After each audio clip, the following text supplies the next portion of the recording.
Hello, ladies and gentlemen. I'm Matt Taylor. Welcome to Spitball, and I'm here with my good buddy. Kyle Amundsen. And we were just talking a little bit before we started. It's kind of nice to be home, back in the studio. Yeah, it's been a while. Feels good. Yeah, I love being down at 9th Street, but they're doing a little something down there, a little something. So it's nice to get back in here. A little renovating, knocking down a couple of walls. Yeah, I'm sure. In a dance floor and shit. I'm sure they're putting in a dance floor for John Howard. Yep. Yeah. John said on Facebook that the second they lift the stay-at-home order, that he wants to have a dance party at 9th Street. Man, which that sounds amazing. If you've never been in the 9th Street Social Club, if you've only seen it on this show, it's not a large bar. Only grinding. Yeah. But oddly enough, it's the bar that I've done the most dancing in, because these spontaneous dance parties break out. Yeah, get that COVID out. Just get it out. Yeah, Get it out. This is our first early episode, and like we've talked about before, the CPAP machine, I breathe in several ounces of water over the night, probably 6 to 8 ounces, it's like a little humidifier in there. So I breathe that in, and then I cough all morning, and and then of course we get on here, and now. Have you been out in public in a store or something like that? And you cough? Yeah. And everybody looks at you like, Yeah. Though I've been, there we go. I got it. Though I've been masking up, so it's a little less. People don't look at you so great, but I definitely look at people coughing and am like, get the fuck away from me. I was thinking about that. I didn't put it on my list, but. I'm sure it's not lost on people that, in the age of social distancing, and okay, we abuse the word quarantine. It's not really quarantine. No, it's not. But that we still do the podcast. We sit right next to each other. Abby was on with us. So basically, there's a small group of people that I know and trust, and I know what they're doing in order to keep themselves safe and shit, that I just am perfectly comfortable hanging out with. Oops, sorry about that. Right. So that's it's not like we're just preaching shit and then thumbing our nose at, well, maybe thumbing our nose a little. In your general direction. Yeah, if I fart in your general direction. No, I think that I think what everybody needs to be doing is exactly that, trying to limit the amount of exposure with people. Yeah. You can pretty much just use us. You can take your cues from us and pretty much do exactly everything that we do. Yeah. This being the main one of them. But yeah, I just I've decided. I think about that about every day. I'm like, we should touch on that on the show. Yeah, I do too. And then I don't write it down, and then I don't remember. Right. I was talking with my boss, with my entire team the other day on our staff meeting on whatever it is, Teams, and we were talking about how crazy the amount of tourists have been up in Crosby. Fuck my life. But also in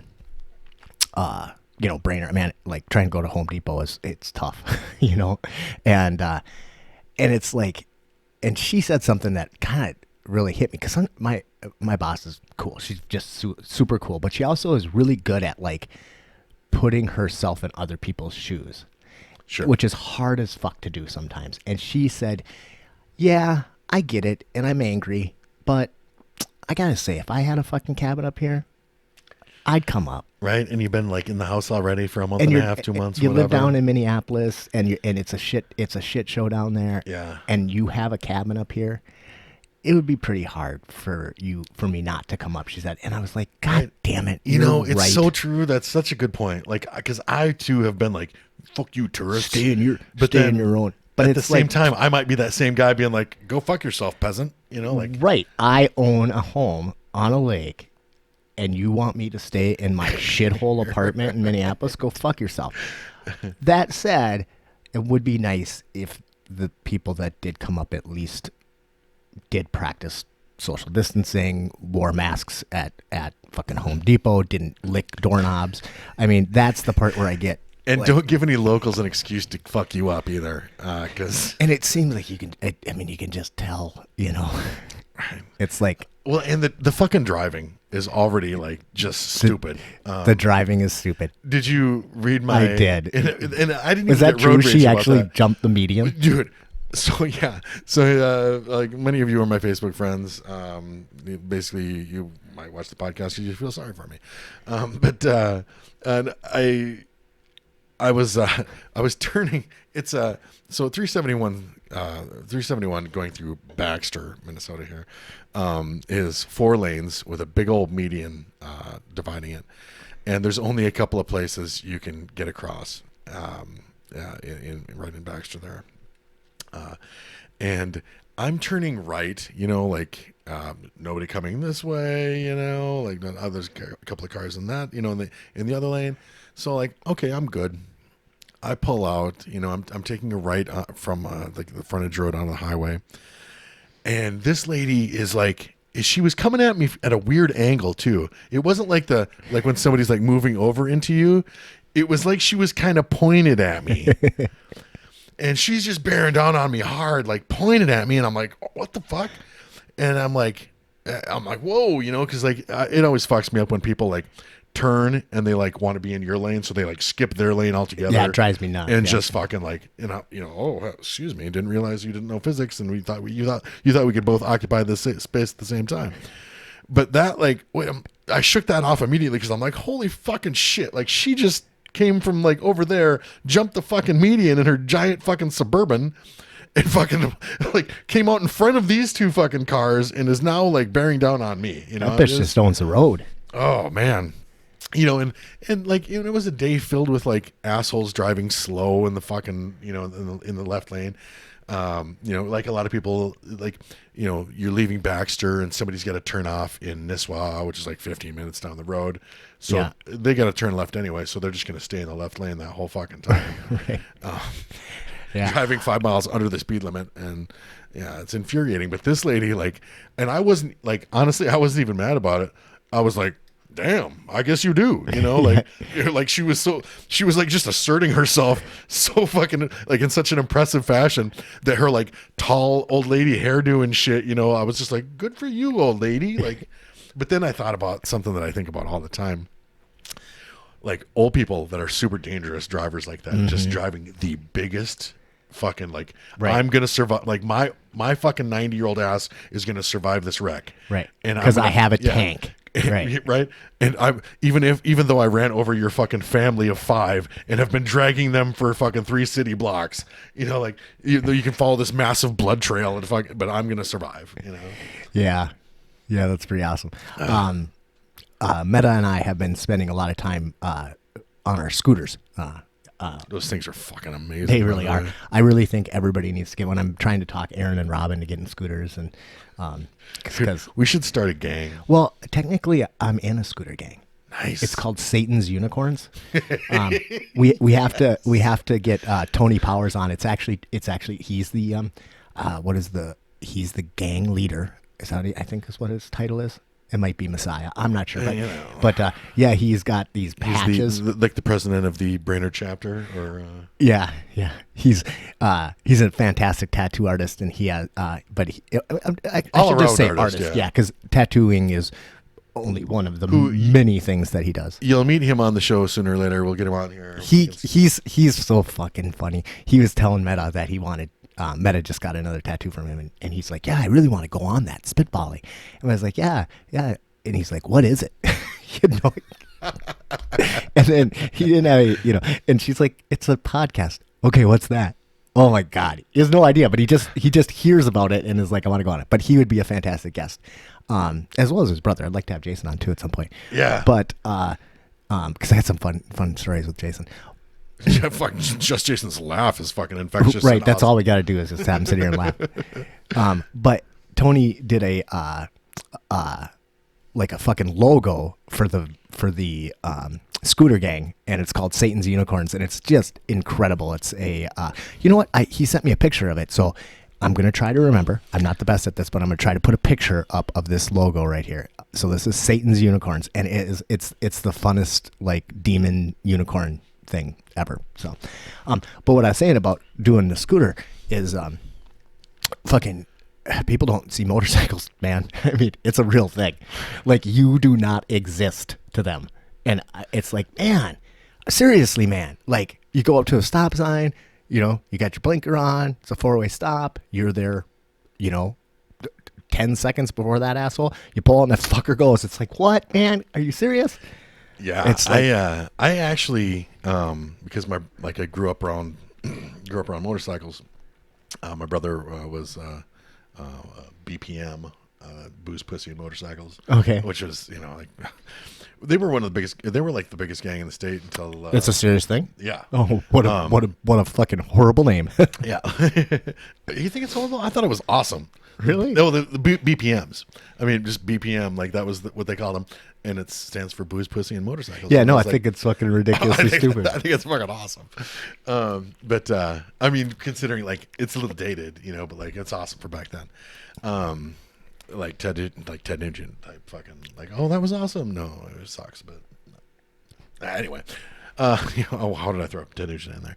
Anyway, so like they were a really big club until they went to more like with the Hells Angels back in the day. Anyway, so yeah, now there's not many of them. Lots of Hells Angels. But what the fuck was I talking about? I don't know. We were talking about people not seeing motorcycles. Oh yeah, so like grew up around scooter trash, man, and scooter being motorcycle, Right. But scooter trash is actually a great name for a fucking scooter motorcycle. Not a bad name either. And like, so if there's like lots of traffic or fucking driving sketchy or whatever, a lot of times like I will try to like look out for motorcyclists. Yeah. Like I'll get like behind them and be like, nope, no, I got you. Don't worry about these motherfuckers. Fuck, somebody's trying to like go around. You're like, fuck you. Yeah. Until we're like driving slow and they're like,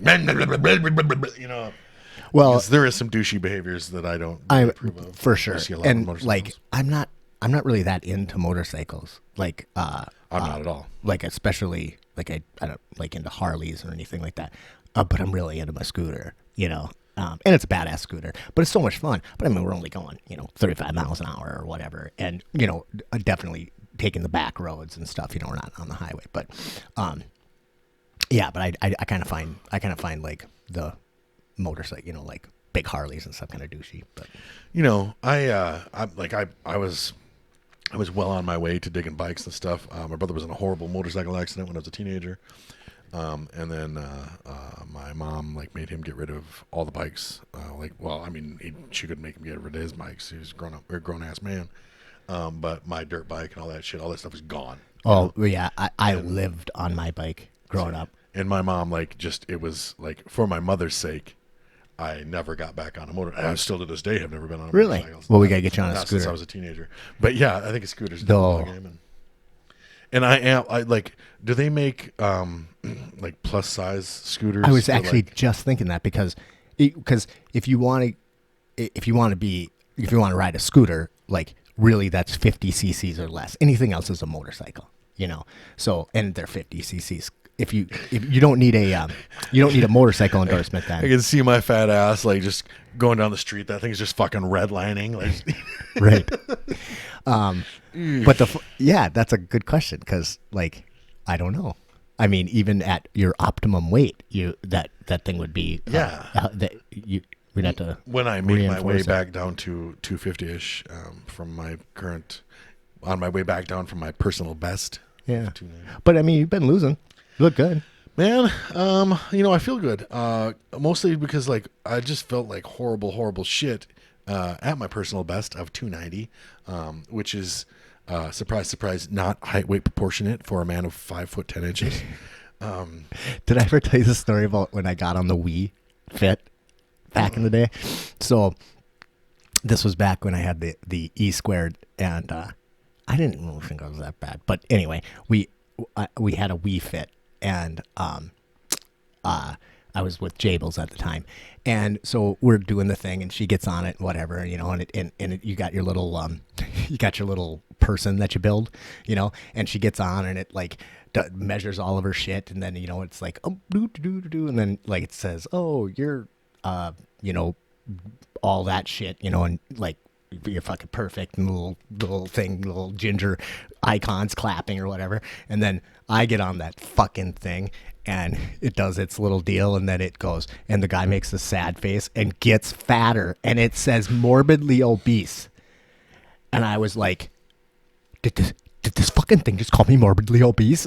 And anyway, and then I put a post on Facebook shortly after that, said that my WeFit told me I was morbidly obese. Is anybody in the market for a slightly damaged WeFit? Yeah. But I never stepped on that fucking thing again. I was so pissed. And I didn't really think I was probably only 180 then, 10, 15 pounds overweight. So fuck WeFit. Fuck all y'all. But man, I did like Wii bowling. I did get pretty goddamn good at that. I've never fucked around with one of those. Yeah. Well, I mean, they're opposite. And bowling is not my game. Not much is my fucking game, really. I'm just not good at shit. I'm horrible at actual bowling, and I mean, I've gone bowling a few times. We do it with our youth. And one time I broke my fucking finger. Dude, I hurt myself. I thought I was the only one that ever sustained a bowling injury. Yeah. Man, I hurt myself. I pulled a muscle. I didn't hurt bad. I broke my finger. Yeah. Like, I thought the fucking thing was going to come off in the ball. I just pulled a muscle in my arm. I don't think I let go of the ball fast enough or some shit like that. And it was funny, too, because it's like, yep, right on, at the bowling alley. Cool, fun. Like, who hurts themselves, Right. The fucking big, like, at the time I was much leaner. I was pretty, the big muscle bound guy fucking hurts himself. Right. But that's kind of, that's not that ridiculous overall. Well, I mean, bowling is a fucking like weird sport. I mean, it takes a bunch of skills that if you don't have, it sucks. But I thought I was gonna be fucking good at it because I bowled a perfect game on Wii Fit and or on Wii, and I was like, I'm gonna kick ass, and I went and I'm like, this is not the same. But yeah, it's crazy. So you've been doing the keto diet, right? Yeah. So my intermittent fasting, I was kind of struggling. I wasn't really making the progress that I needed to because I would, because of the things that I would eat. I'd eat like lunch and dinner and out. So my calories were down, but basically I wasn't like, there was no net gain, I wasn't netting anything. Like I wasn't making gains. Like I was like holding steady. Right. I just wasn't gaining weight anymore. Well, because I wasn't being very disciplined about it. But Christine has done keto before with great success. And during all this, she's put on some weight too. So, and we decided it would be easier. Like, of course, like anybody knows, it's easier to stick to a diet. It's easier to do a diet if you're doing it together. Yeah, for sure. And so I finally, and she's been after me to try doing keto for a long time. And it's, shit, I'm down like 13 pounds, like and I mean, 13 pounds isn't a lot, but it's a lot for like a week. Right. Yeah. So it's, so if you don't know, so I far, don't so want to good. mansplain to you out there, but like keto diet is basically, a low carbohydrate. In case you just woke up from fucking cryogenic yeah, but some people sleep. don't know, but there are a couple of key points to keto that a lot of people don't like necessarily know. They think it's just a low carb diet, which it is. It's low carb, moderately high protein, but really the important part is high fat. Yeah. And people don't realize that how important that fat is, because they think, I mean, we have been trained to think that fat is bad forever, which is, it's really kind of a sugar conspiracy. Like, which is a real thing. I mean, it's not a conspiracy theory, but an actual conspiracy where the sugar industry, like, basically paid doctors to fake studies that said fat makes you fat. I mean, it happened. It's crazy. And so fat's like super important part. And fat doesn't cause fat. Now, the combination of fat and carbohydrates is the worst. Like that, if you put sugar on your bacon, it's not a good deal. But yeah, are you doing anything like taking are you doing coconut oil or any of that kind of stuff? Yeah, I've been injecting coconut oil, Injecting. and so far so good. I'm a little fuzzier. Um, like like I grew up two other belly buttons next to my belly button. Anyway, that was a stupid joke. But no, I'm we do like fat bombs and shit like that. Not Yeah. because I'm trying to like up my fat intake, but just because they're like delicious and like I have a horrible sweet tooth. What is a fat bomb? Like keto, like high fat. It's something you low buy, like a carb product? keto snacks. No, you usually make them. Okay. Like Christine makes some delicious like chocolatey peanut buttery type Yeah, ones. interesting. But because I do have a fucking horrible sweet tooth. All I want is some peanut M&Ms and some fucking potato salad. Do you and do some- do you do like shakes? Do you do any kind of protein shake? Yeah. No, my doctor told me not to do protein shakes.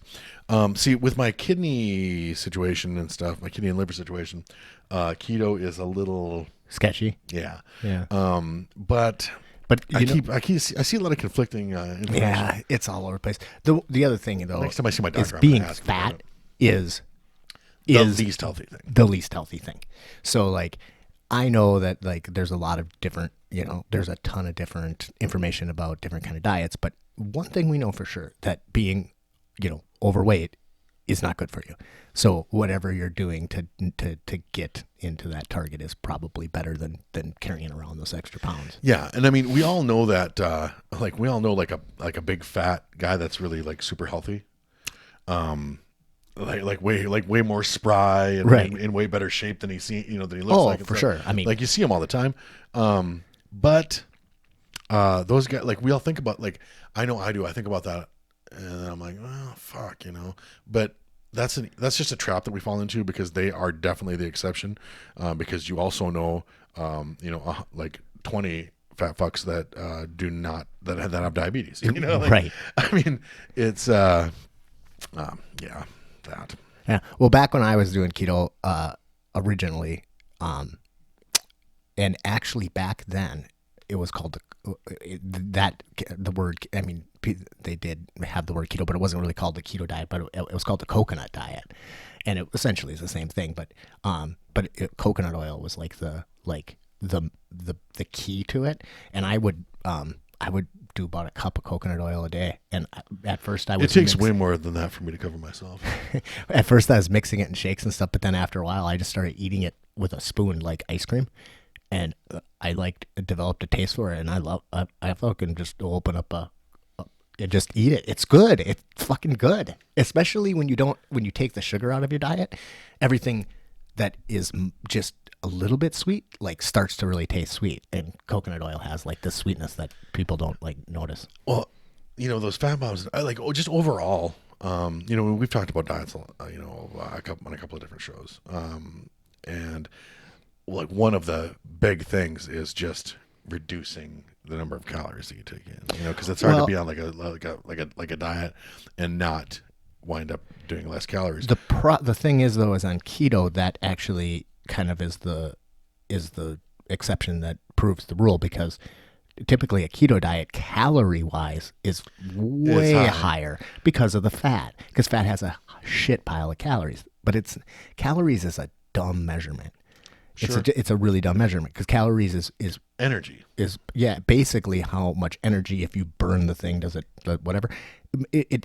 Your body doesn't work like that. It doesn't take the gross amount of energy that you put in there and just use it. It takes it in different components. So it's really important to not realizing, you have a fucking, big ribeye steak and that's all you have. That thing's got a pile of calories in it. See, my calories, my calories have been greatly decreased by way of portion control. So like my keto meals have just been smaller, because I'm eating, and it's just like between that and the fasting, it's kind of the perfect marriage so far. Right. I mean, at this point, to decrease my overall caloric intake and definitely like way reduce my carbs because I mean I eat a lot of fucking carbs. Like, Right. I love me some fucking potatoes. I mean potatoes more so than pasta even, but potatoes. And I'm a big sandwich guy, so potatoes, bread, and fuck do I miss my peanut M&Ms and shit. Like That's the hardest part about a low carb diet is that I mean carbs are fucking delicious and they're everywhere and they're super accessible and it's really hard to transition off of a low carb diet and not get fat. I mean that's the biggest problem with it. And many people are like, yeah, I lost 100 pounds on the low carb diet, and the next time you see them, they're fat as fuck because where did those carbs go, or what happened? Because you were like, oh, I've hit my target weight. Come on, Olive Garden, but it definitely can be done. And like originally, when I went on my weight loss quest, well, shit, that's been almost 7 years ago now. I did low carb for about 6 months and really strict. I mean, I was less than 20 carbs a day, period. And I mean, the weight just peeled off me and I lost 50 pounds and, was at my target weight. But then I was like, going to fight. And I had to kind of figure out how to, low carb is not a great, diet if you need a lot of immediately accessible energy because you don't have it. You can only get energy from your fat, and once you're out of fat, then it's even harder to get energy because you don't have much left for fat cells. See, I figured this was a good time for me to do this. Combine the two diets because the gym's closed. That's yep. So, so you're not worrying as much about feeling fatigued. Plus, you're cooking at home much more. I mean, you're not eating out, and that's a real bitch. Is when you're really busy, it's tough to find places to eat. I was in the fortunate situation of I owned a restaurant at the time, and I had wonderful cooks, and I could walk back there and say, "Hey, Powers, make me something good," and he knew my diet, and I'd have, and I'd be ordering in, racks of steaks that we didn't serve; they were just mine. So I had it pretty good, But yeah, that's awesome. Well, good. I'm glad you're doing it. I hope to get down. Like I want to take off a shitload of weight. Like an aggressive amount, like another 30 or 40 pounds. Yeah. Which I mean, at this point, fuck. I mean, maybe that's not so unrealistic. I'd like to take off a bunch more weight by the time I get back to the gym. Yeah. And then just try to put on some, because like right now, like no weights, very little cardio, no supplements. But then when the gym opens back up, I want to be like ready. I don't want to have to I'm getting, I'm like prepping for that. I don't want to have to spend as much time fucking, messing with that. And I want to be able to go back to a more, building friendly diet, which keto, not bad. I'm going to need some more carbs, I guess. I don't know. I don't know about weightlifting. Keto is great for jiu-jitsu though, because a lot of endurance athletes do a low carb diet because if you are running a marathon, let's say, and you do you don't do like a carb load, you burn through those carbs very, very fast, and then the problem is there's this transition period between the time that you have gone through your energy to the time that you can access your storage. But if you're already in keto, you're already accessing the storage. So then you don't have that dip. So it's good for an endurance athlete. And when I was doing jiu-jitsu, it was fine. I could do jiu-jitsu, but that's a different thing than going out there and because jiu-jitsu, it's lazy. It's a lazy sport. But if you're going out there and you're trying to you got a 3-minute period and you got to try to hit a guy in the fucking face, that it's not the right energy. So there is something you got to do. But I don't know anything about the lifting thing because I don't pick shit up because I have to. Well, I just, I want to be able to, I just need some restrictions off.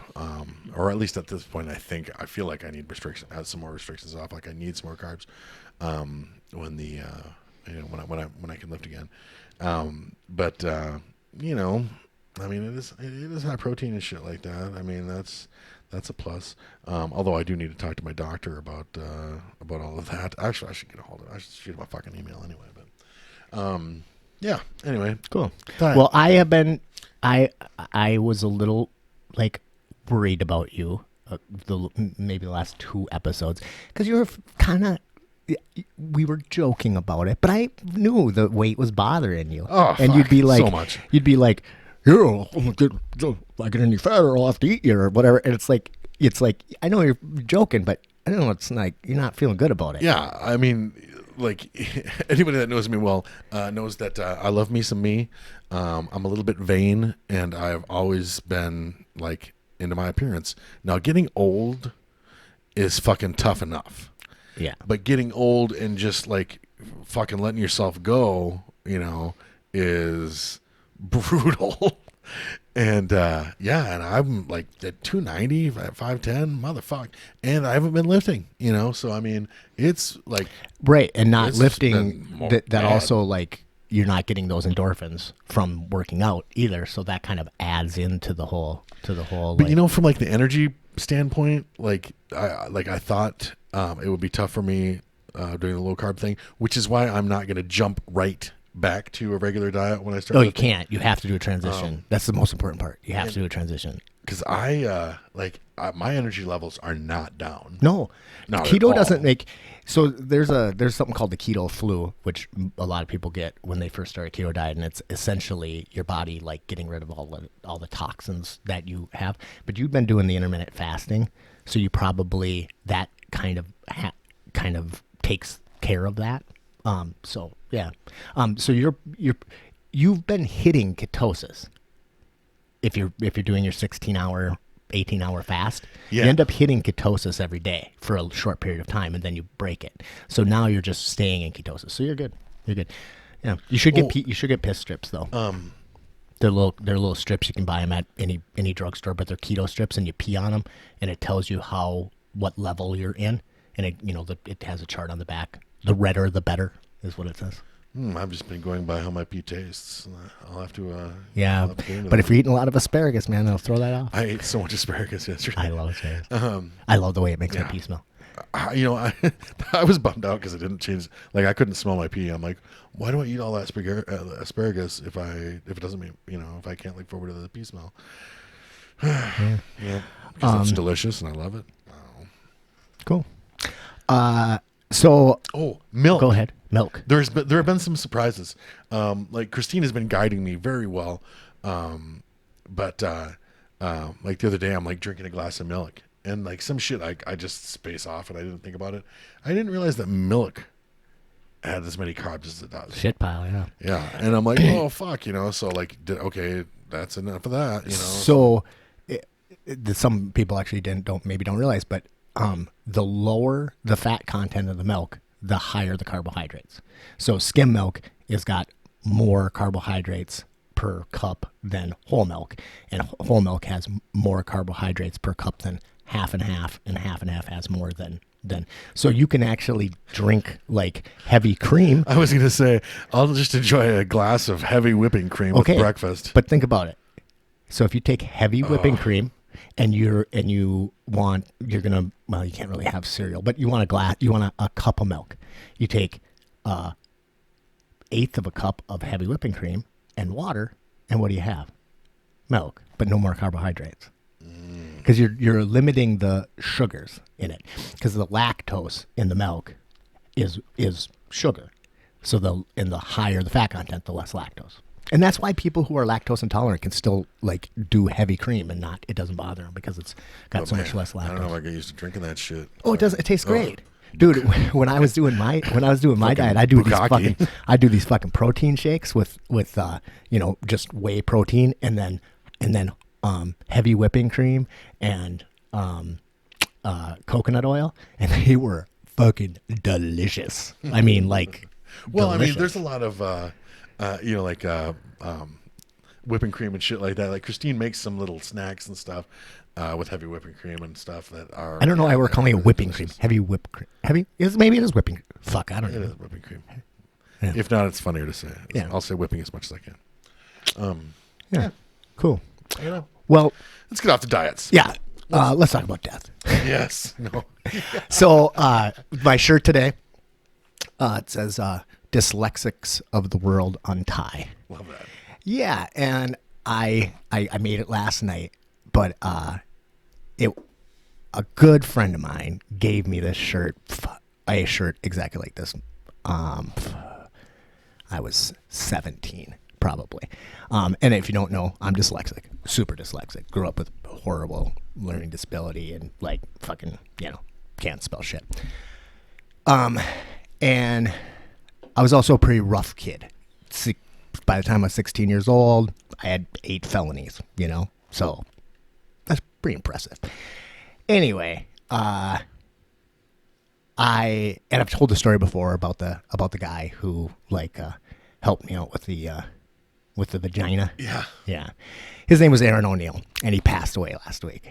And he was one of those guys. He didn't have the COVID, by the way. He had lung cancer, and had been sick for quite a while. So it was, and I haven't seen him in years. So it's like, it's always weird when somebody passes away who you knew really well, but you haven't really been in contact with. So I don't know a lot about the situation, and I honestly didn't really want to. I'm not great with being supportive to people who are fucking dying.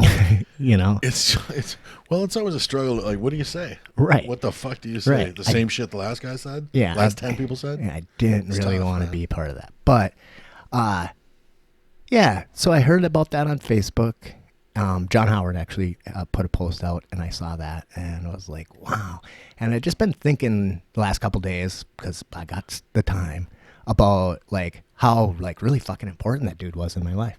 He was one of those guys that was a true mentor to me at the most important part of my life, that 16, 17, 18-year-old time period. And he was quite a bit older than me, 12, 13 years older than me, and he never treated me like a kid. He always treated me just like an adult, and was willing to he was willing to explain to me how to eat out a pussy. Right. in graphic detail at 16. That's pretty awesome. And so I don't want to get too sad down that road, but I don't know if I'll miss him. I haven't seen him in 10 years or so, but I think the world's a little less without him. That's all I'll say. Something happy now. Legit. Let's see, something happy. I've got some, some rant type stuff. I got a bunch of shit. So I forgot my list, but it's okay because Matt's list was invisible. So I put it on here. Let's switch gears. We usually do this later in the show, but a lot of people have been streaming a lot of stuff. Been watching a lot of TV and whatnot. So let's just change gears for a little bit and get some of that out of the way. Yeah. So I started Homeland. Okay. I just started it last night. Season 1. Yeah. Okay. So far so good. I was happy that I didn't have to fuck around and wait very long for Marina Baccarin to show up. I don't know who that is. She was in Firefly. She played. She was also in Deadpool.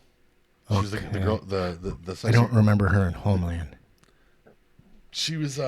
She's the guy that comes back from Afghanistan. Oh, that's the POW. His wife. His wife. Yeah. Interesting. Okay. Yeah. So she's like nerd royalty. Like she's in all kinds of sci-fi Interesting. and superhero stuff. Okay. I actually liked her character in there. I like Marina Baccarin. She's just gorgeous. And How she plays a lot of cool. How nerd far into it are you? Episode and a half. Okay. I don't want to say anything about it because it's a really wacky story. But I really want to discuss it in depth after you get done with season 1. Cool. What's her name? The spy chick. Well, it's Oh man, the actress's name is Yeah. she was in Romeo and Juliet. Like with she was big. How the hell? Why? I should have wrote that shit down. she was like a child. Was a child actress, and then We're gonna when we go to break, I'm gonna look that up. I know her because name. yeah, she's not a pretty. yeah, she's got a weird face. Yeah, she's got like a like a body like a 12-year-old boy. And Yeah. she's got a kind of a horse face and yeah, but she's a really good actress. yeah, and been in a lot of stuff and the leading lady in a lot of movies. Yeah, yeah, kind of So one of those things. And listen to me, like yeah, that was pretty fucking sexist. Right, we're fucking misogynists. That's what Abby says. So Well, I she's mean, it's probably kind right. of fucking true. Like I'm talking about, like we're like, yeah, she's a great actress. She's been but honestly, like in this world, I mean, it is a fact that like a leading lady that is not attractive is like that lands a lot of roles that like the roles that she's in are a lot of them. You feel like I guess a lot of the roles that she gets, I feel like are written to be given to an attractive person. right. And I mean, she she's is- not. She's not fucking ugly. I mean, But she's yeah, not. She's not like classically beautiful, and she doesn't have like a bombshell body. But she's such a good actress that she like carries Yeah. these roles, and actually, And- and actually is kind of sexy in it too. Like you're probably not there yet, but she ends well, up. because she's like really, she's got like Well, kind of she's fucking crazy. yeah, super batshit crazy, which makes her attractive. We'll get into that another time. But we've got into that many times. But for like the kind of a leading character of such a huge character, like that role, her role in there, I thought she was going to be some idealistic good guy. Yeah, you know? it's an interesting And like right show. out of the gate, you're like, holy shit, she's not an idealistic good guy. She's like crazy and just like out to get, like, at first I'm like, she's just out to get this dude, but then you're like, oh my god, like, I don't know. We'll talk about it. Because there's a couple of things in there a couple of plot points that I really want to talk about, but you haven't got to them yet. So it's definitely a smart show. I quit watching it though. Did you? Well, I heard the seasons went to shit. There's like 7-8 seasons, and it just got to the point where I'm like, I don't care anymore. It's gone too far. That's happened so then I with just many quit. shows for me. So I hate that when that happens, because then you end up getting. We talked about it with Vikings. Like I quit watching Vikings, but I think Vikings was one of the best television series I've ever seen. It was fucking great. And then after Ragnar died, it was like, I don't care about anybody else. Yeah. Like, I mean, Bjorn's not enough for me. You know, so He's not a very but that compelling doesn't character. take away from the first 4 seasons or so. Yeah. They were so fucking good. Yeah, agreed. And I think Homeland was the same way. But the first season of Homeland is one of the best seasons of any television series I've ever seen. Cool. And I'm excited. And it doesn't, like, season 2 is also good, but season 1 is fan-fucking-tastic. And see, that's another one that I pretty much like. That's like a just me show. Like I have to watch that like after Christine goes to bed and stuff, because she's absolutely not interested. Yeah, I didn't think I would be interested either, because I could give 2 shits about the CIA. But it was just so well done that it was interesting. A show that I did manage to get Christine interested in. So Lost in Space is great. Fuck yeah, it is. I mean, great. Like if you're a fan of like that whole, like the anxious, like if your anxiety gets the best of you, this is not your fucking show. Because there are a lot of anxious moments. It's a fucking exciting Did you show. watch Like, season 1 and 2? Yeah. You're done? I'm all caught up. Yeah. Like, now we it have to doesn't wait take a long. fucking year. Oh, yeah, it for might the even next be season. longer. And season 3 is the final season. Yeah. That's already been decided. But I I was like, I really enjoyed season 1, but I think season 2 might have been better. I agree, and I loved season 1. Fuck but yeah. I think I mentioned this when we were talking about my favorite movies or my favorite shows. I watched season 1 in one setting. It might have been 2 days, but I mean, it's quite good. Like it doesn't start the fastest. Like I mean, well, I shouldn't say it doesn't start fast, because it does. It's but so addictive though, and they fucking like they end every one on a cliffhanger, but actually every minute is a cliffhanger in it. It's It it's is. by the edge of your seat pretty much the whole time. Which kind of like almost ruined it for Christine, because she was so like she got so invested because I mean the characters are like good characters, good Super writing, compelling, and stuff. And they're always, I mean, but like that's like you're fucking around in space. Yeah. The stakes should be high. Yeah. You should be fucking like about to die every fucking second. Yeah. Like constantly in hostile environments. You need things that are not readily available there. Like Isn't that big fucking kid actor good too? Oh man, he's good. I was super impressed with him, and then I think I mentioned that when we talked about it before. But between season 1 and season 2, there was a pretty long gap. I think it was almost 2 years. Yeah, but like they must have. Like that kid did not age. No. So they must have shot the. Yeah. I think they shot all of the principal photography at one time, like they did like Lord of the Rings. Yeah, because I mean, as far as the kids growing up, the only thing that changed was the oldest daughter's boob job.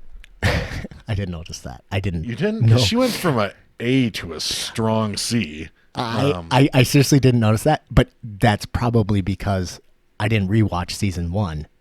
So I watched season 1 when it came out at one time, and then it's been 2 years or whatever. And then I saw that season 2 dropped, and I was like, oh, I want to watch it. And then I kind of forgot about it. Like it just was one of those things that was on the back burner. And then I started watching. I was like, this is so fucking good. But I love the guy who plays the dad.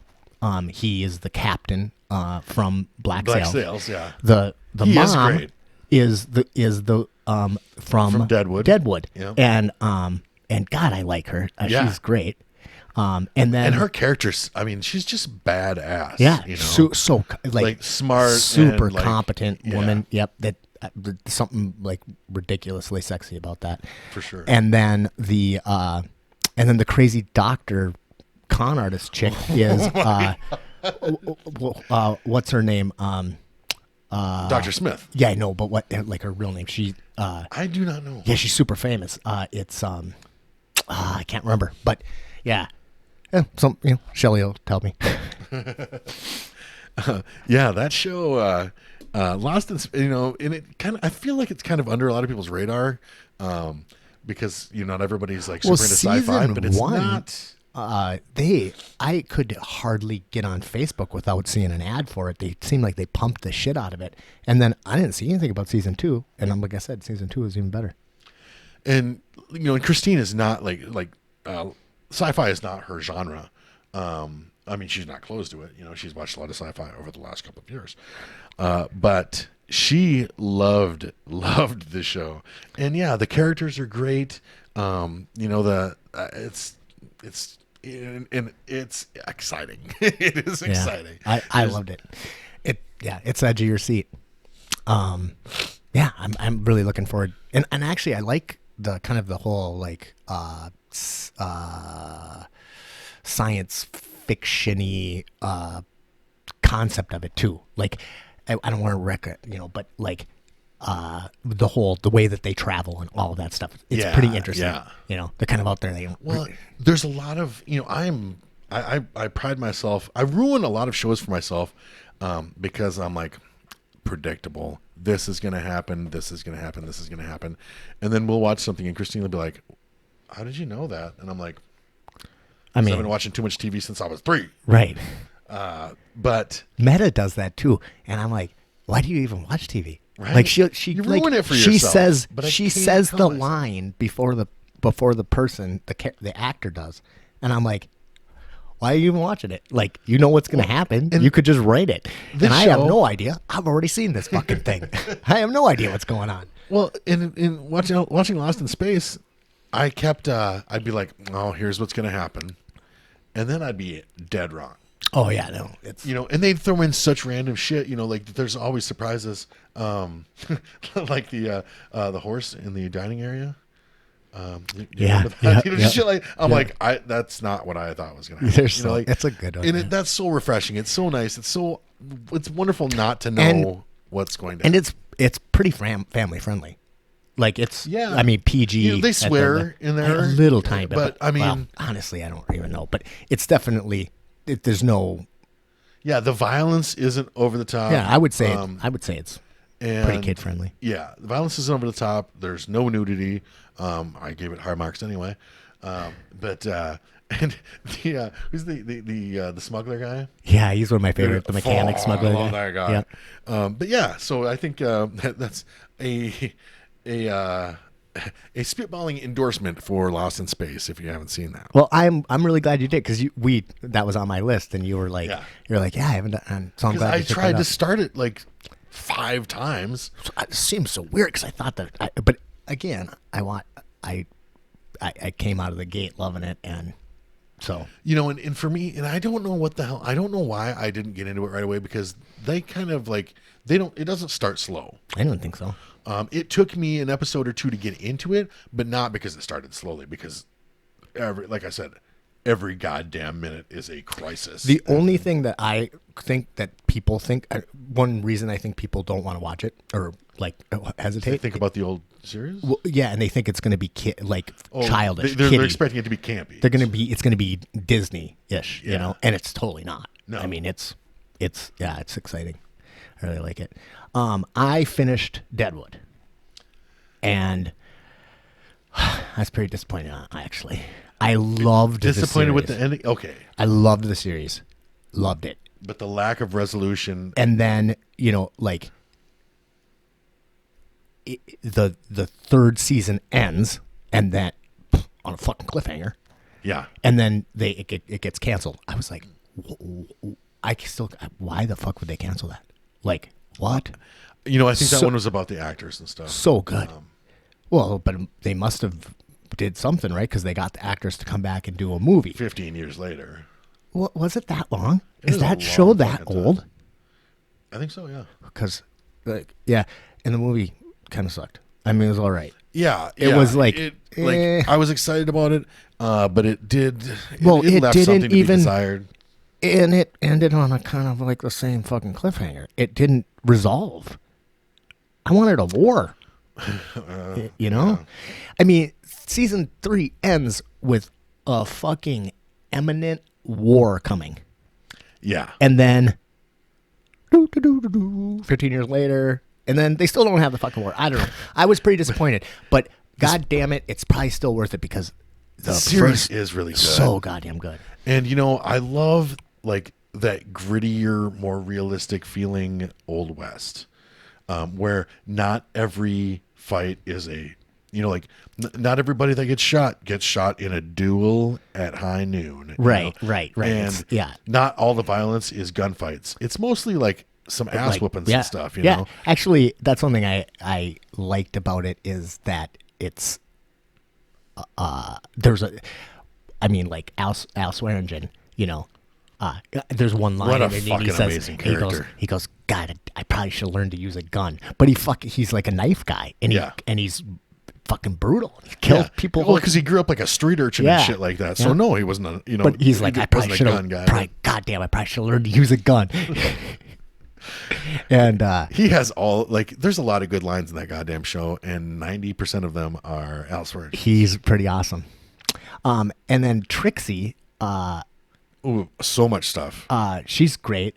And she's also wife the in- wife in Ray Donovan. Yeah. So it's kind of interesting. Yeah. Yeah, she's actually she shows up in a lot of stuff. And Timothy Olyphant's character, Yeah.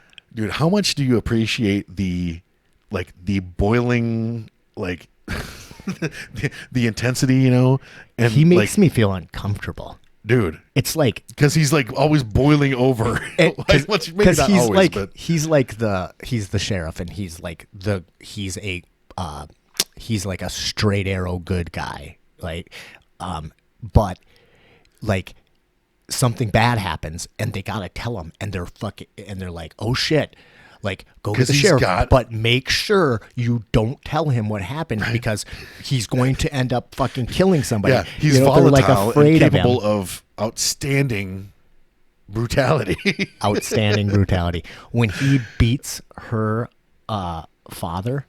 Yeah,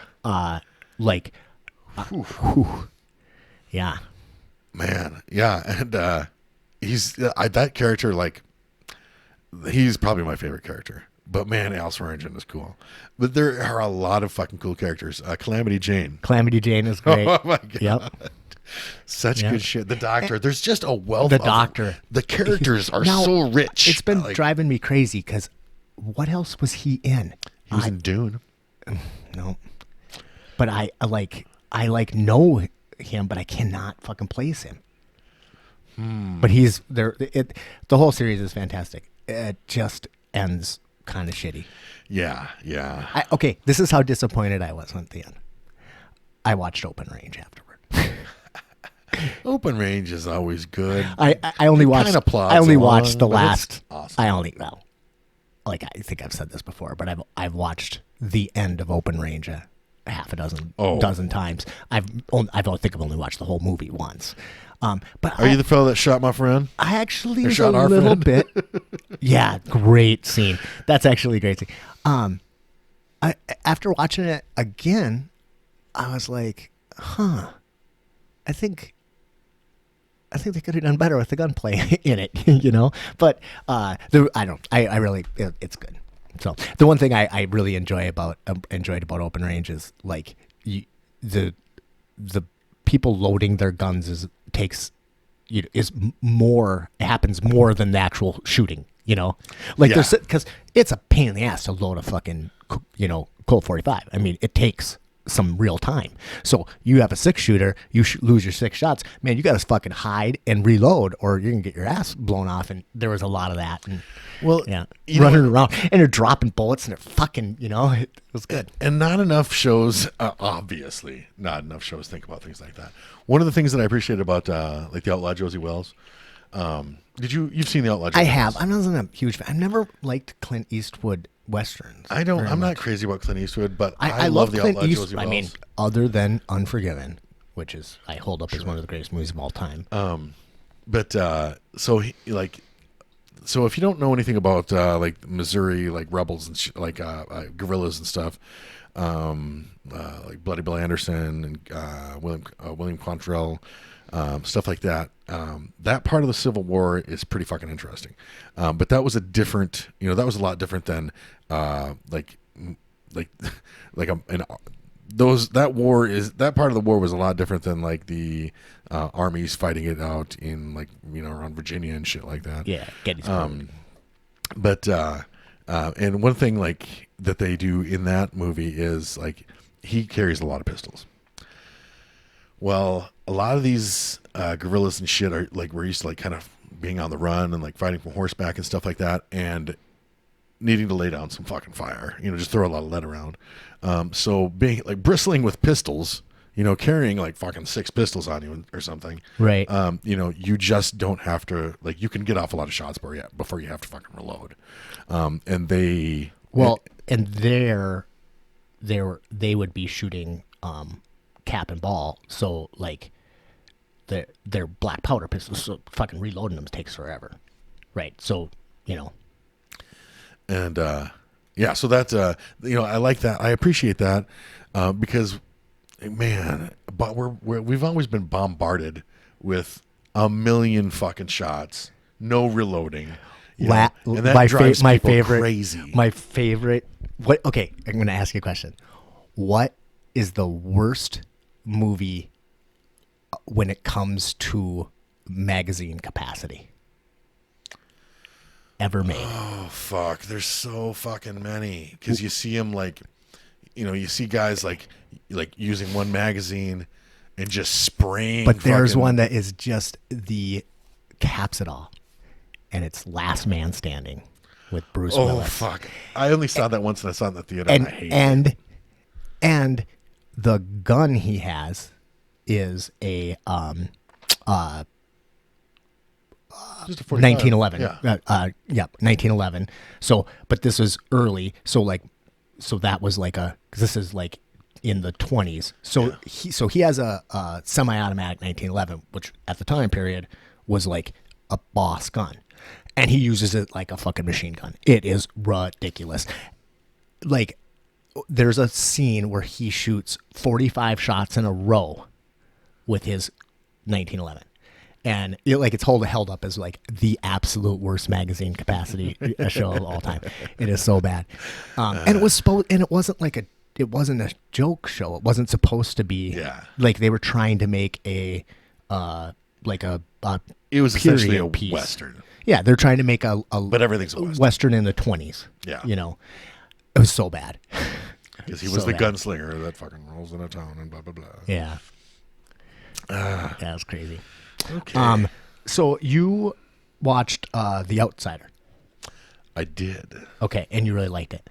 I did. And what's that on?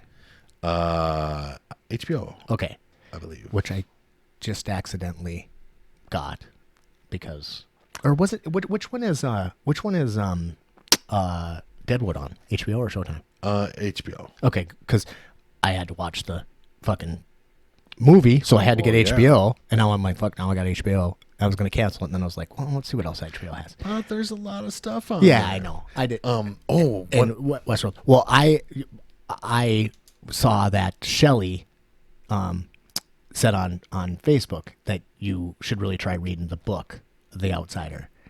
And I was like, oh, okay, I'll read the book for you. So I'm reading the book. Dude, it's so fucking scary.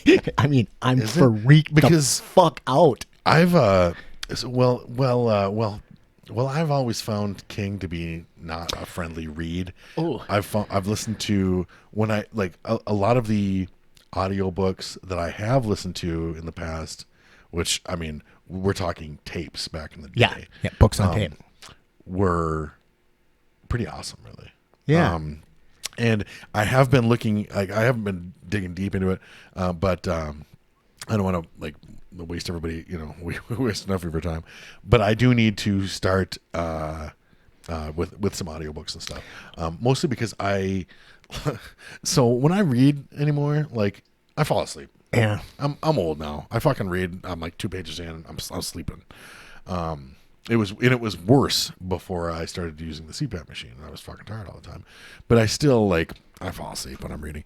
So now I want to listen to these things when I'm fucking around the house or when I'm in the car or whatever. It well, I mean, it's almost a disease with me because I have a hard time doing anything without listening. I'm like, oh, I got to work, I can hardly function without it. But Shelley said to listen to read the Outsider, and man, I really recommend it. It's fucking a fantastic book. But the other night I was working outside, and I made a picnic table.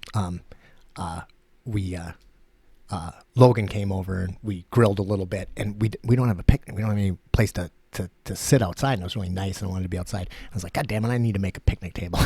So then, but then I was like, well, but I don't want to have a picnic table in the backyard all the time because that's kind of a pain in the ass and the kids running around. I said, so I'm gonna make a folding picnic table, and so the next day I built a folding picnic table, but yeah, it turned out really good actually. It all folds up and everything. It's kind of cool. That's what was sitting out back. But I was finishing it up the other night, and it was starting to get dark, and I got scared. This is one of those moments where you shut the lights off and run for the house. Yes. I was it was getting dark, and I'm listening, and I'm like, fuck. And I'm like I'm turning extra lights on and putting my tools away. And I did the whole thing where I flipped the lights off and I fucking scooted my ass in the house. Like you do when you're a kid. I miss that. Well, you do. That happens to me fairly often. I'm a pussy. I really get scared. Man. But yeah, it was the hairs on the back of my neck were all standing up, and I was like, fucking, where's my gun? I did not. Yeah. And definitely movies will do that to me. If I'm watching, I do not like scary movies, but if I'm watching something that's really intense, I don't want to go to the bathroom, I'm a pussy. But usually listening to stuff doesn't fuck me up that much, but this book is fucked up. So hopefully the series is as good as the book. I definitely wanted to read the book before I watched the series. Sure, of course. And a lot of people don't like to do that. They like to watch the series first and then read the book. But like you said, if you had watched Game of Thrones before you read Game of Thrones, you'd never read Game of Thrones. Yeah. Right? Because it's like, well, I got to, and that's why. But I like watching something where I already kind of have the characters, especially if it's going to be kind of scary. Yeah. Yeah. Absolutely. Well, and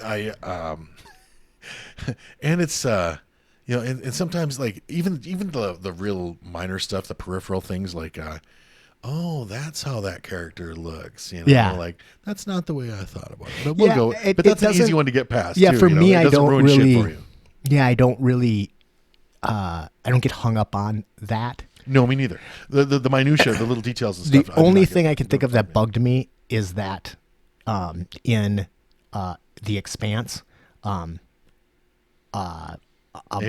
Amidala, what's her name? Oh, Amidala. Anyway, she the like prime minister of the world or whatever. Yeah. She's got gray hair in the book, and they talk about it.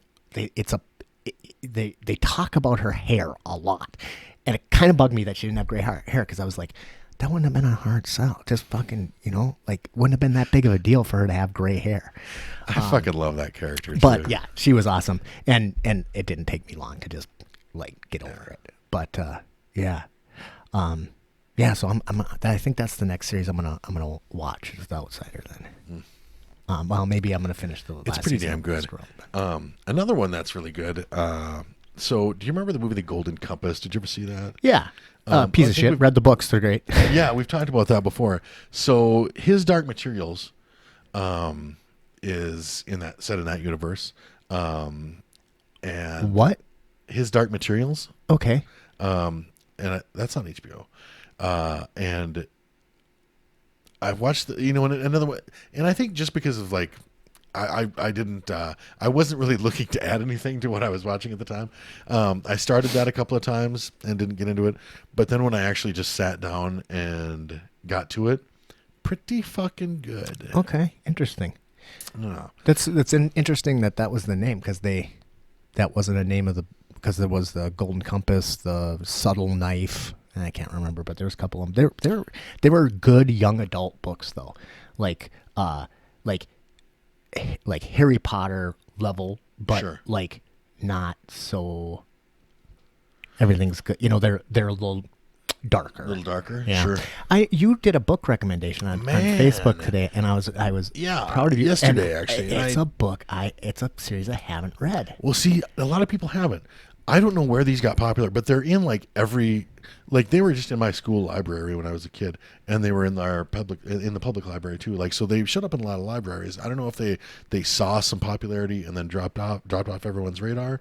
But the Chronicles of Prydain, written by Lloyd Alexander, is so fun. And for that, and I was right in that age group. I was probably 7 to 10 years old when I started reading those.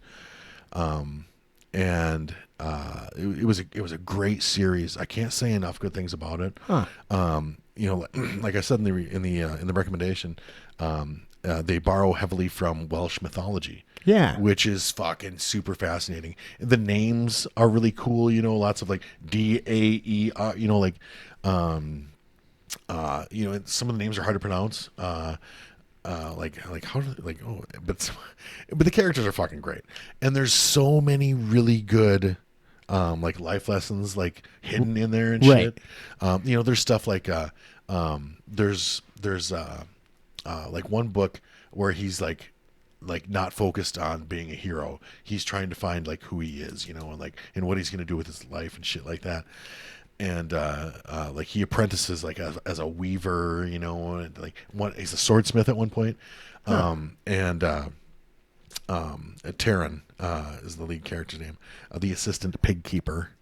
Now, if any of this sounds familiar to you, it sounds like the Black Cauldron, the Disney movie that came out. Fuck the Black Cauldron. Just pretend that doesn't exist. And Was that loosely based on it? The second book in the second book in the series is called The Black Cauldron. And it's based on that. Okay. But it's they just didn't completely fucking, right. Right. They took a couple of aspects. Yeah. Well, I would say that's as much as the Golden Compass was. That's about as much as it had to do with the book.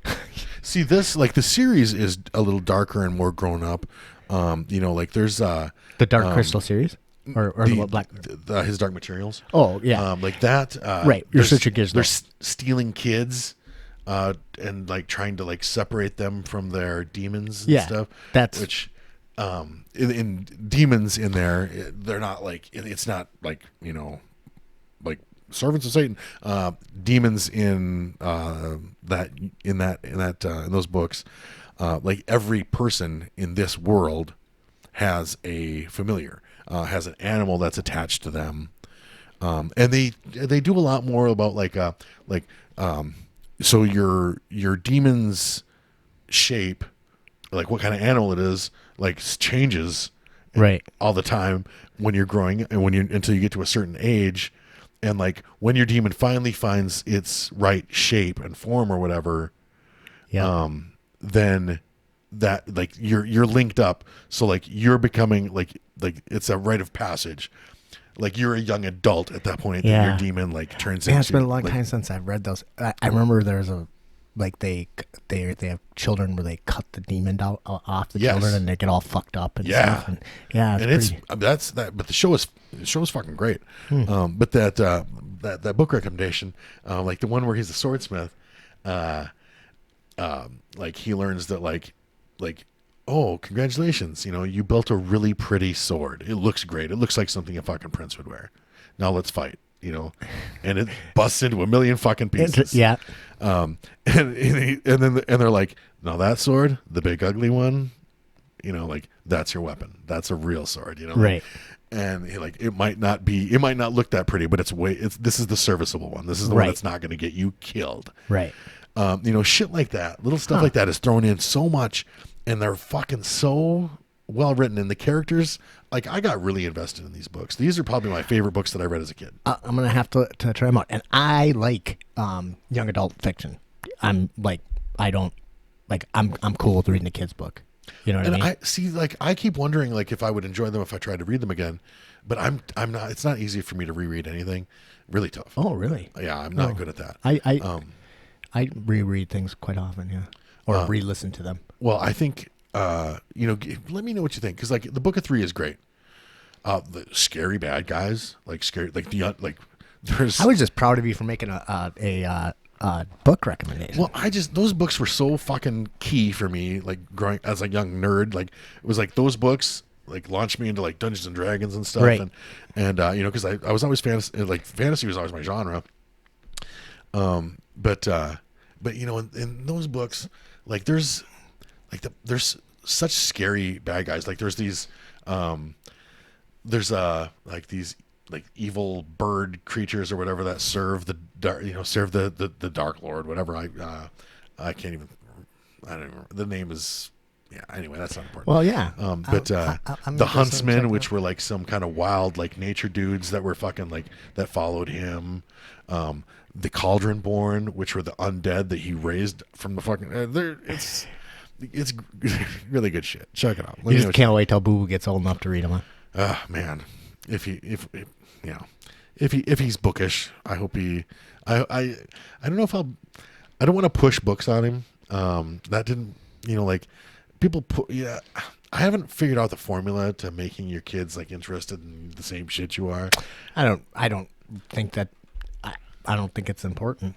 No, I don't feel like it is either. I mean, there was a time when that was like, I thought I had it all planned out. Like I knew how Gordy was going to be, like he's going to do this, he's going to do this, he's going to do that, like all these things that you want, all these ideas that you have. And then once they're actually there, then I don't care about this as long as he plays football and blah blah blah all this shit. And then like once they're very real and you figure out like who you are like as a parent and stuff like that, and then you go from like all these things that you want for them, all just kind of become, I just want you to be happy, right? And all that shit. I mean, there's something really wonderful about watching your kid enjoy something you enjoy. Yeah. Like for me, for sure, with Logan and jiu-jitsu, and then watching him be good, that's a magical thing. But Peyton, zero desire to do jiu-jitsu. right? But he's interested in nerd stuff. But like he's like, hey Dad, did you see the new pattern for fucking scale mail? And I'm like, no, what are you talking about? And so now, so we have like that, like there's all these different things that, so like, I think it's just important to like want your kids to be happy and, and I always say like, am I a bad parent? I don't know. Does your kid know you love them? And does your kid know that you have their back? And if they do, you're probably all right. Yeah. I mean, and it's always good to ask yourself if to question yourself about your parenting and stuff like that, because I'll tell you what, the people that walk around telling you that they're a wonderful parent, like I'm a great mom, I'm a great person, are just like the people that walk around telling you that they are a great person. Chances are they're full of shit, like you're not, it's one of those things, like we've talked about before, like being a patriot, it's like the thing, like being a patriot is like having a big dick. If it's true, you probably don't walk around telling everybody about it. Right. Like you don't get to say, there's a lot of shit out there that you don't really get to say about yourself. It's something that means fucking nothing when you say it about yourself. When other people say it about you, then it fucking means something. Right. I mean, you don't hear Brock Larson walking around talking about how much of a badass he is. Exactly. Speaking of Patriot, it just shot in my head and I wanted to say it earlier and I forgot. That book, The Outsider, that Stephen King wrote, it's new, right? And it's fun because he's got some politics in there and he's not a big Trump supporter. And he's got some fucking great zings. I was like, snap. Man. He was talking, this one character is driving down this road and he's like talking about the signs that he sees, like and they're all like kind of like misspelled and because they're like hand done signs or something about abortion, and then one of them is Trump, make America great again. Speaking of Patriot, man, I rewatched The Patriot the other day. It's a piece of shit. You know what? It's a horrible movie. Yeah, but it's a fun goddamn movie. Oh, see, now we've talked about this before, and I am willing to suspend historical accuracy for. It's like Braveheart. As long as the movie's really good. But that one was so fucking bad, so wrong, and so horrible. It was fucking horrible. Yeah. Well, you mean that's not how it went? That's not who the Swamp Fox was? I don't. Yeah. I don't really remember the movie that much because I hated it so much that I was like. And British officers didn't like lock everybody inside a church and burn it down. Yeah. I mean, that's there's a lot of shit that like if all you knew about the Revolutionary War, because let's face it, a lot of people that watch that movie, that's probably all they know about the fucking Revolutionary War. That and how much they want to fucking jerk off in front of the Gadsden flag. Which is that fucking don't tread on me shit that I used to think was the coolest flag ever until a bunch of fucking douchebags discovered it. Yeah. Have we ever talked about don't tread on? I am fucking that. How the fuck did you guys get to take that flag? That's a fucking awesome flag. It that has awesome. Like great meaning. And all of a sudden, the fucking Tea Party and shit. I'm like, douchebags like that. You shouldn't be able to co-opt a cool ass flag like that. Man, it's that, because they look at they probably just think that it's fucking macho and they're all about, like they're the most terrified people on the fucking face of the planet, but they want to act like the toughest and shit. That's why you see that's those fucking kind of idiots that fucking show up at the governor's place protesting and they're fucking, and they're wearing all their fucking like got those cunts. But so The Patriot, I watched it again. I'm like, oh, this is cute. It's kind of fun. There's some cool scenes and shit. But I mean, basically, it's I feel like I do about Braveheart. Like there's fun shit in there. I know you like Braveheart. Yeah. And there's just a lot of fun shit in there. They fuck history if you're watching those movies, whatever. But there's just there's some nice shit in there, and and Braveheart, which is about Scotland's second greatest hero. The first one being Sean Connery. Okay, third greatest hero then. Have I ever told you Sean Connery? So, okay. This is one of the earliest jokes that I ever wrote.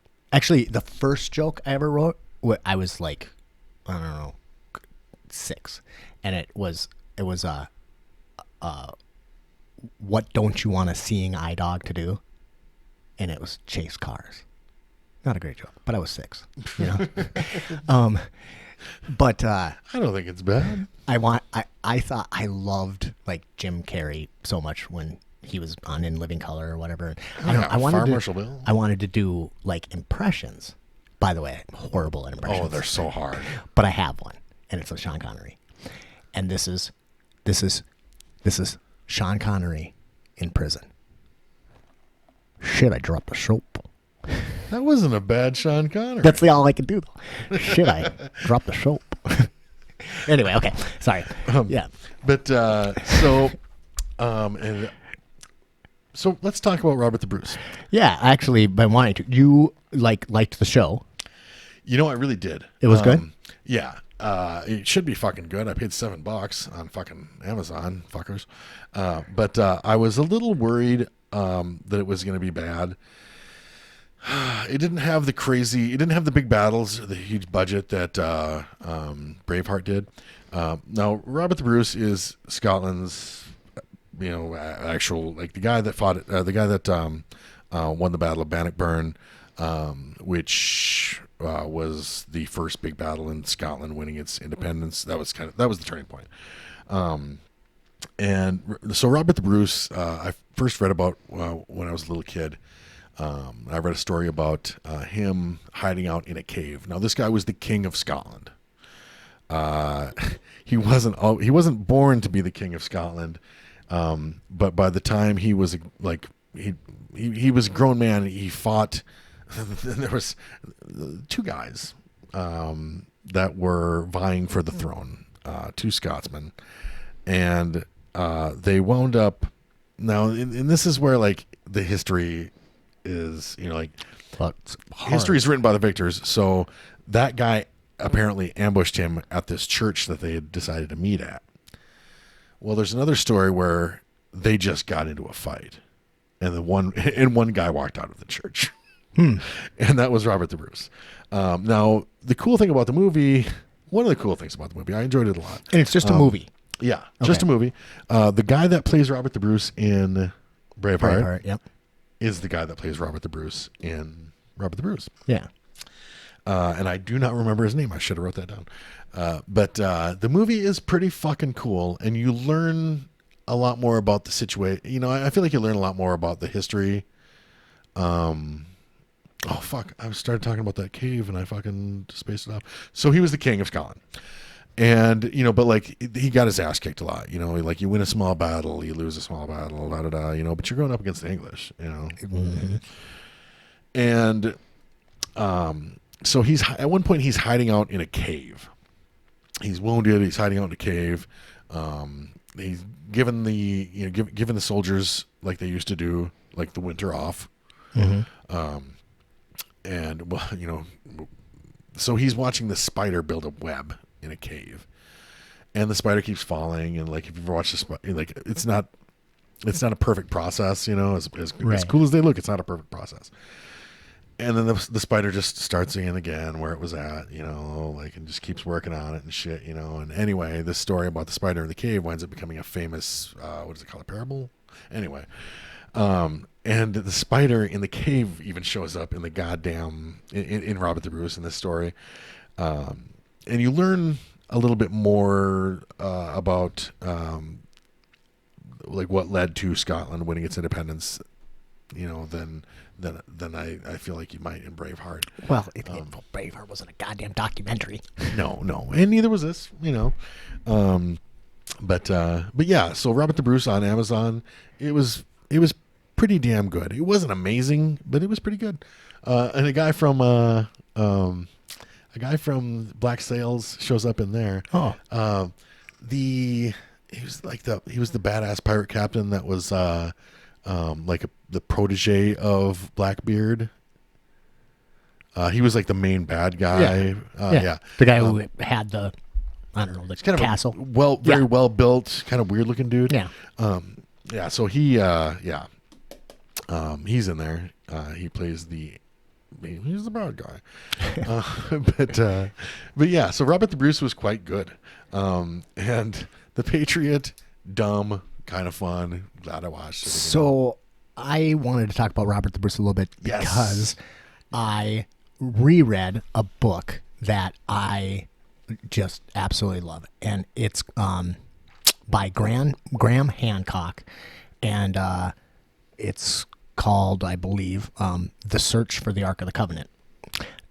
Not a subject I think I would like. Typically, not something I would be that interested in because I have no real religiousness to me. See, when you first mentioned this to me, I thought maybe you'd been dabbling in some Dan Brown and had you had mentioned that, right? Watch, and the fucking like the Da Vinci crud. Yeah, and I actually don't mind Dan Brown. I've read a few of his books, and he wrote one recently that I actually really liked, and it was about it's about population control and this like mad scientist, but that's it. No, this is so Graham Hancock is a author, I guess, but he is a research author. So he goes out and he tries to get to the truth of a matter. But he's most famous for his ancient civilization work, where he believes, he believes that there was a civilization, a human civilization that existed pre-Ice Age, so more than 13,000 years ago, and was wiped out by a comet 13,000 years ago. But some survived, and that is... Is that where 8-Tracks came from? Yeah, I knew you were going to make jokes about it. But it's really interesting, but I don't want to talk about that. He wrote this book about the search for the Ark of the Covenant. I wasn't interested at all, but I love Graham Hancock, so I listened to this book. And it is so fucking fascinating. I didn't know any of this, but it wrapped Solomon's Temple and shit like that. And guess who was the what was the religious order that was charged with guarding Solomon's Temple? The Knights Templar. The Knights Templar, right? And they literally religious / banking institution. The book is so good. But yes, and the book wraps all up into Robert the Bruce and how he follows this trail, but it's all about the Ark of the Covenant. And here's the key. The word grail, right, and ark are the same word. So the Ark of the Covenant and the Holy Grail are the same thing. Okay? So if you start thinking about that, all of the Arthurian legends, right? They're searching for the Ark of the Covenant, not Christ's cup. You know what I mean? And you get all this shit wrapped together. It's so fucking fascinating. It's in Ethiopia. Well, I mean, Christianity is still strong in Ethiopia. Well, it's crazy because it just gets so crazy. There's so much, and it's like, how do you tell this in ridiculous story that I don't have a memory to really regurgitate? Sure. It's a 46-hour book, but I just was so, when I was listening to it and they started getting into the Templar Bruce connection, I was like, oh my God, this is so good. I actually wanted to I may sit down and actually re-listen to it and take some real specific notes so I can plot this timeline out for you, because it's fucking absolutely fascinating. That's cool.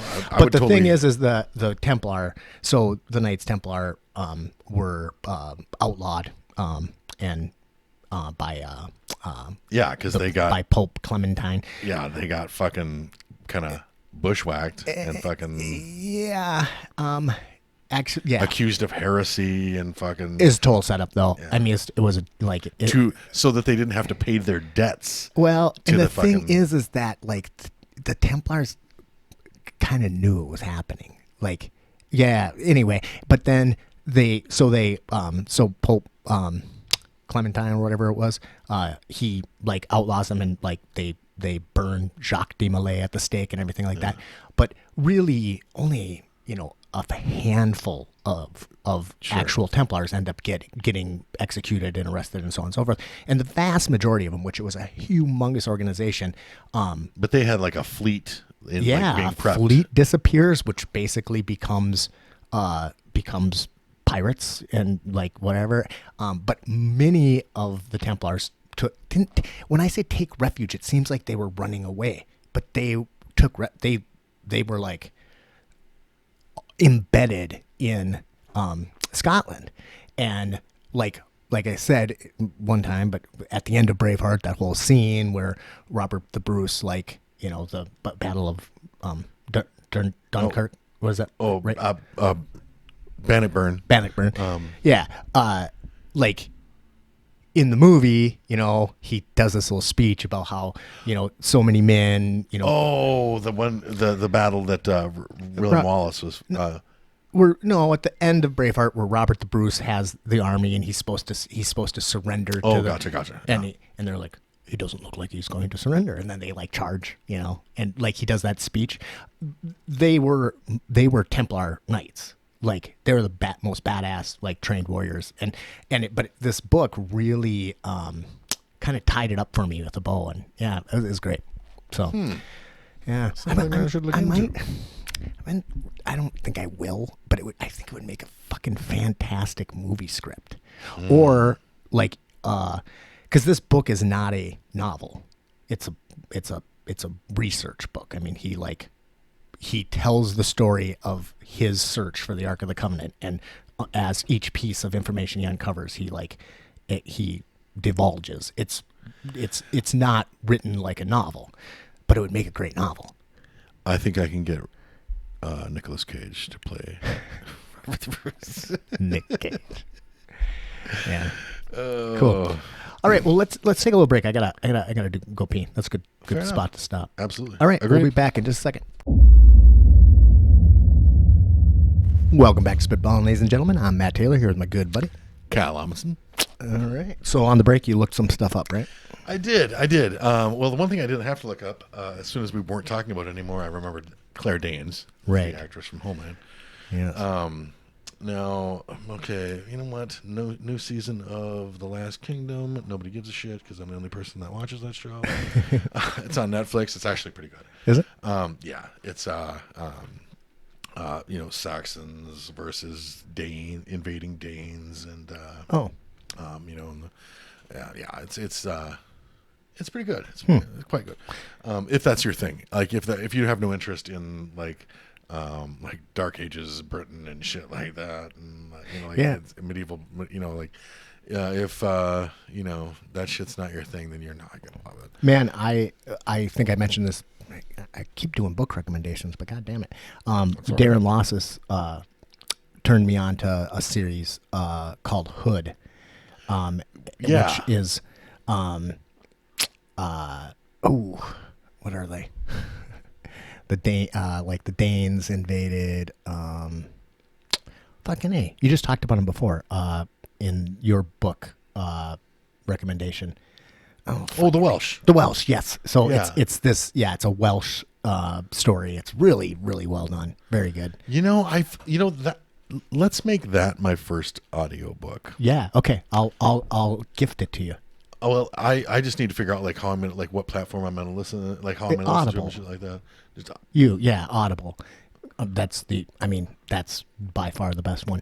And and I can give you a book on Audible. Actually, I'd probably give you a couple hundred. How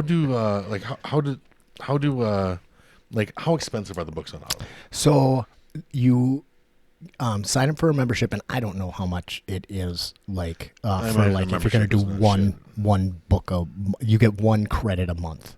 Which is probably enough. Like 11 or something like that, and then you can buy. But okay, so I have like the premium membership, so I get 3 books a month, and then I always buy another bundle. So I listen to about 6 books a month. Damn. And I listen to long books too, and then I have podcasts. You retain a lot of. I have to I say, don't retain. You seem them to retain a lot of shit for listening to stuff. much better I than. do not. That's not how I work at all. But I mean, I don't care. I'm just for like if it were for edification, like if I needed to learn this shit, that would be one thing. But I just as a pastime and for entertainment value, like I want to use it. Yeah. So that will work for me. Yeah, I mean, I don't really like. I listen to a lot of shit that I don't even try to retain. I've been listening to this podcast lately about ancient Greece, and it's good. It's kind of dry, whatever, but it's just audio. It's just kind of flowing over me, which is fine. But yeah, a lot of them I really liked. But I loved that Hood. That was a really good one. Because he told me about that a long time ago, and I was like, man, that sounds interesting. Then I totally forgot about it. And then he recommended it to you, and you mentioned it again. I'm like, God damn it, I really need to get to that. Yeah. Because, I mean, I had it looked up because he sent me the links and stuff, and I had it looked up. I was going to buy them just buy the books. And, I wonder if I could, like, mix and match. Have you ever, like, read something You at can, the same time you're listening to it? You can get, with Audible, you can get the Kindle edition I as need well. paper. I hate fucking... I know. Yeah. But then I haven't done it, but it's it would be like if I'm in a spot where I can't listen to something, then I could just start reading from where I was listening. But that's another thing that I was thinking about. I like, don't. If I felt like, if I read a couple chapters and listened to a couple of chapters, Yeah, I don't know. Maybe. Yeah. It's a possibility. But yeah, you just audible.com, get the app on your phone, and it's fucking great. Oh, You need a good headset. I think you should really look into getting a Jawbone, because that way you're not. You could have boo boo, and you're hearing it, but you're still hearing boo boo, and you're not. Like you can drive with them on. Like they're fucking great. They are great. I couldn't live without them now. Man. I'm actually thinking about getting another pair, because when I listen so much and my battery goes dead, and then I have to charge them, and then you're SOL for the whole time that you're charging? No, because I have another headset that I use, but it's like a big, like fucking, I can run a table saw with it. Yeah. And that gets a little weird when you're walking around with that big headset on all the time. Yeah. But yeah, I love it. They're very good. So completely shifting gears. So Hafthor Bjornsson, the mountain. Yes, the mountain that rides. So he's right here. I just picked him up. Yeah. His main job, he is a power lifter. Just set a deadlifting record. I want to say 1,150 or 1,170 pounds or something like that. It's not hard to believe that guy is fucking huge. Oh yeah, 6'9", 450 pounds. Jesus Christ. That's a lot of man. That's a big when he grabbed what's the guy's name? What's the Viper? The Viper? What was that? Oh yeah, Oberyn. Martell. Yeah. When he grabs him, fucking squishes his head, like it wasn't unbelievable. No. Like I felt like he could do it. Yeah, like that guy could probably like squeeze your head until all your shit, like until your skull fractured and all your shit popped out. Yeah, that was a fucking grody scene. And he's actually getting in the ring. No, I haven't done a lot of research on this, but I looked and it appears that this rumor is legit.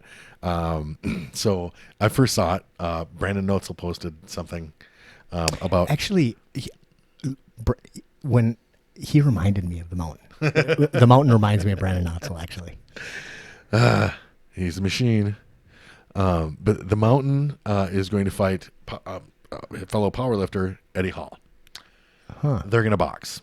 Now, Eddie Hall is not a giant. So Bjornsson, like everybody that's taller than like 6'4", 6'6", you're taller than that. you're 7 foot to me. Like you Right. might as well be fucking 10 feet tall. Like you're a fucking giant. Right. I'm 5'10". You know, like that shit impresses me. I always wanted to be tall. But 6'9", 450 pounds. That's giant. Now Eddie Hall is only 6'3", 360. Oh, tiny. But I mean, you know, still in all, Jesus Christ. like standing next to like Bjornsson, he looks short. Yeah. But these That's are 100-pound weight difference, dude. yeah. But these guys are both like power lifters. Like both have set world records and shit. These guys are both like guys at the very, very pinnacle of that profession.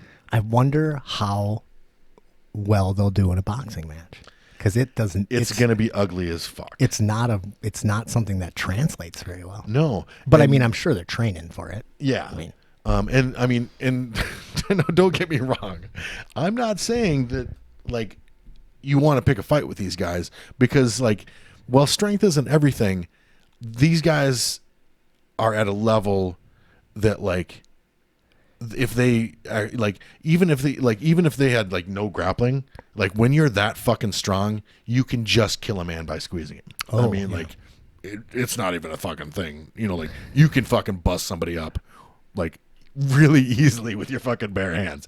I mean, if you can throw around that kind of weight and shit, like it's just not, you know. I can imagine like punching him in the hip.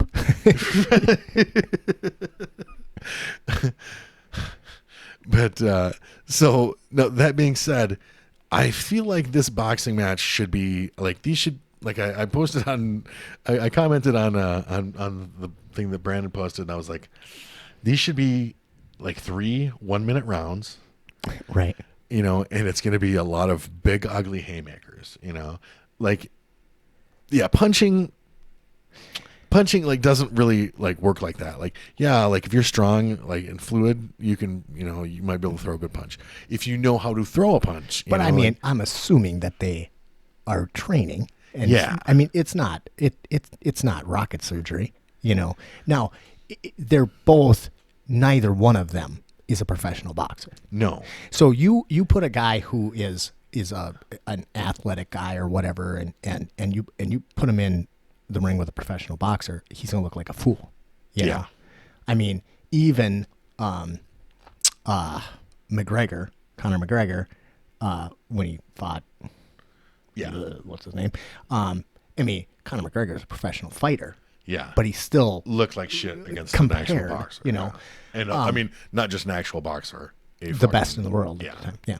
But you have two guys who really don't, like, they aren't professional boxers, Yeah. and they're just gonna beat the shit out of each other. It might be a fucking great fight. That's always my favorite ones in MMA when I be filming MMA. I want two fucking unskilled scrappers to just go at it with balls out. Do you remember the Wolf? Fresh off the Do you farm. remember the Devil's Den guys back in the day? Were they from North Dakota? Caleb Wolf was the one kid that Aaron Palmer beat to a pulp. Do you remember? I mean, the kid, like, Where were they out of? Were they out of Fargo? something like that. Like, maybe not quite to Fargo. Because I feel Detroit like Lakes, maybe? Fargo was kind of late to the party. Yeah, MMA-wise. but then they with a lot of talent, but like just not a. I'm pretty sure they were in like Detroit Lakes, though. They weren't quite to Fargo, and they okay. never got good. They were never good, but they were tough. Some and tough dudes. and wouldn't quit. But this Caleb Wolf, who I think this ended his career actually, but like Aaron Palmer beat him to a fucking bloody pulp, and like the kid wouldn't give up. To be fair, Aaron Palmer, Yeah, he was a monster at the time. tough guy. Yeah, super tough. He's the one. He broke my rib originally. You told me Yeah, about because I that. was heel hooking him, and Aaron was a super tough guy, and we trained a ton together. But fucking, you know, like, he was hard as hell to submit, and I mean, didn't get very many shots at it, and I fucking had him, and I had him in a heel hook, which is a horrible submission that really you shouldn't do because you blow people's knees. And he's not tapping, and I'm just reefing on that fucking heel as hard as I can, and finally he taps, And when he does, I let go, and then my fucking rib pops out of my body, and I start screaming. So because of how tight you had it in there. Yeah, I was pulling his. So you did the damage during the submission. Yeah, and then once you released it, the damage just showed up, popped out, and I started screaming, and Brock's there, and Aaron's pissed. He did not get submitted well. He was kind of a fuck baby about getting submitted, actually. And he was like, "What the fuck you screaming at? You don't want to," and I'm like screaming, like, and Brock's like, "What the hell's wrong?" And I'm like, can't breathe. And I pulled my shirt up, and he's like, "Holy shit!" Like, and I don't fucking know what to do. It was sticking out. I mean, it still sticks out, but it was sticking out so far. I think I've told service, but I went into the doctor. He went into Brock's doctor, Dr. McKay, who's fucking crazy. He's up at Cuyuna in Crosby or whatever, and he's like does Muhammad Ali impressions and stuff. I mean, he's a real weirdo. And I go in there and he's like, what's up? And I'm like, I think I broke my rib. And I show him, and he's like, oh yeah, that's broken. Ouch, bet that hurts. And I'm like, yeah, it's horrible. He's like, but then he told you what he was going to do for you for that broken rib. Yeah, and I said, and he's like, well, okay, what are you here for? I'm like, I broke my rib. And he's like, yeah, it's horrible. So yeah, what do you need? And I was like, help. Yeah, they don't said it. I'm like, he's like, there's nothing I can do. And I was like, well, like, should I wrap it or something? And he goes, oh yeah, that's a great idea if you want pneumonia. And I'm like, are you seriously a doctor? And then I was like, pain pills? And he's like, you got a fight coming up? You know what? I feel like he wouldn't give me shit. He was just like, yeah, see you later. Try not to breathe. I feel like the best look that you get at that part of medicine, and maybe there's a sport out there that I am neglecting, but once you get into combat sports, you realize that there's a lot of injuries that they just can't fucking help you with. The broken rib is the worst because there's just nothing they can do. And I know, and my rib actually technically isn't even broken. It's my cartilage. I can't remember the name of it, but the cartilage around my rib is broken. So my rib popped through my cartilage, and it just sticks out. So the rib itself, the bone didn't break. The cartilage around it is broken, which sucks because cartilage doesn't ever really heal. So like every year or two, I'll tweak it. Inject some of that magic shit into there. I haven't, but I might, because that might work. Cartilage, it's pretty close to tendon. I don't know. Maybe. Yeah, and I actually since I did my arm, I haven't had my rib pop out or hurt again. So man, when's this fight happening? Do you know? I want to say next winter. Maybe it's the fall. But we'll talk about it again, because if this fight actually fucking happens, I'm definitely getting that shit on pay-per-view. Have you ever watched any of the podcasts where they watch a fight and they do a podcast? Like, you can't show the fight, but you can show yourself watching the fight. Have you ever seen any of those? I have not. They're kind of fun. Sometimes Joe Rogan does it with the Fight Companion but stuff. See, reaction. Like, I'm new to reaction videos. Not brand new. Like, over the last 6 months. Like, I just discovered them a few months ago. Yeah, I've only watched a few. And and honestly, like, my first take, like the first several that I watched, they were reaction videos to, I think mostly music videos and shit. And I decided that I hated reaction videos. But I have seen a couple now that I thought were entertaining. The fucking funniest ones are Red Wedding. I have not checked that. Check out Red Wedding reaction videos. There's a couple of them that are so fucking funny.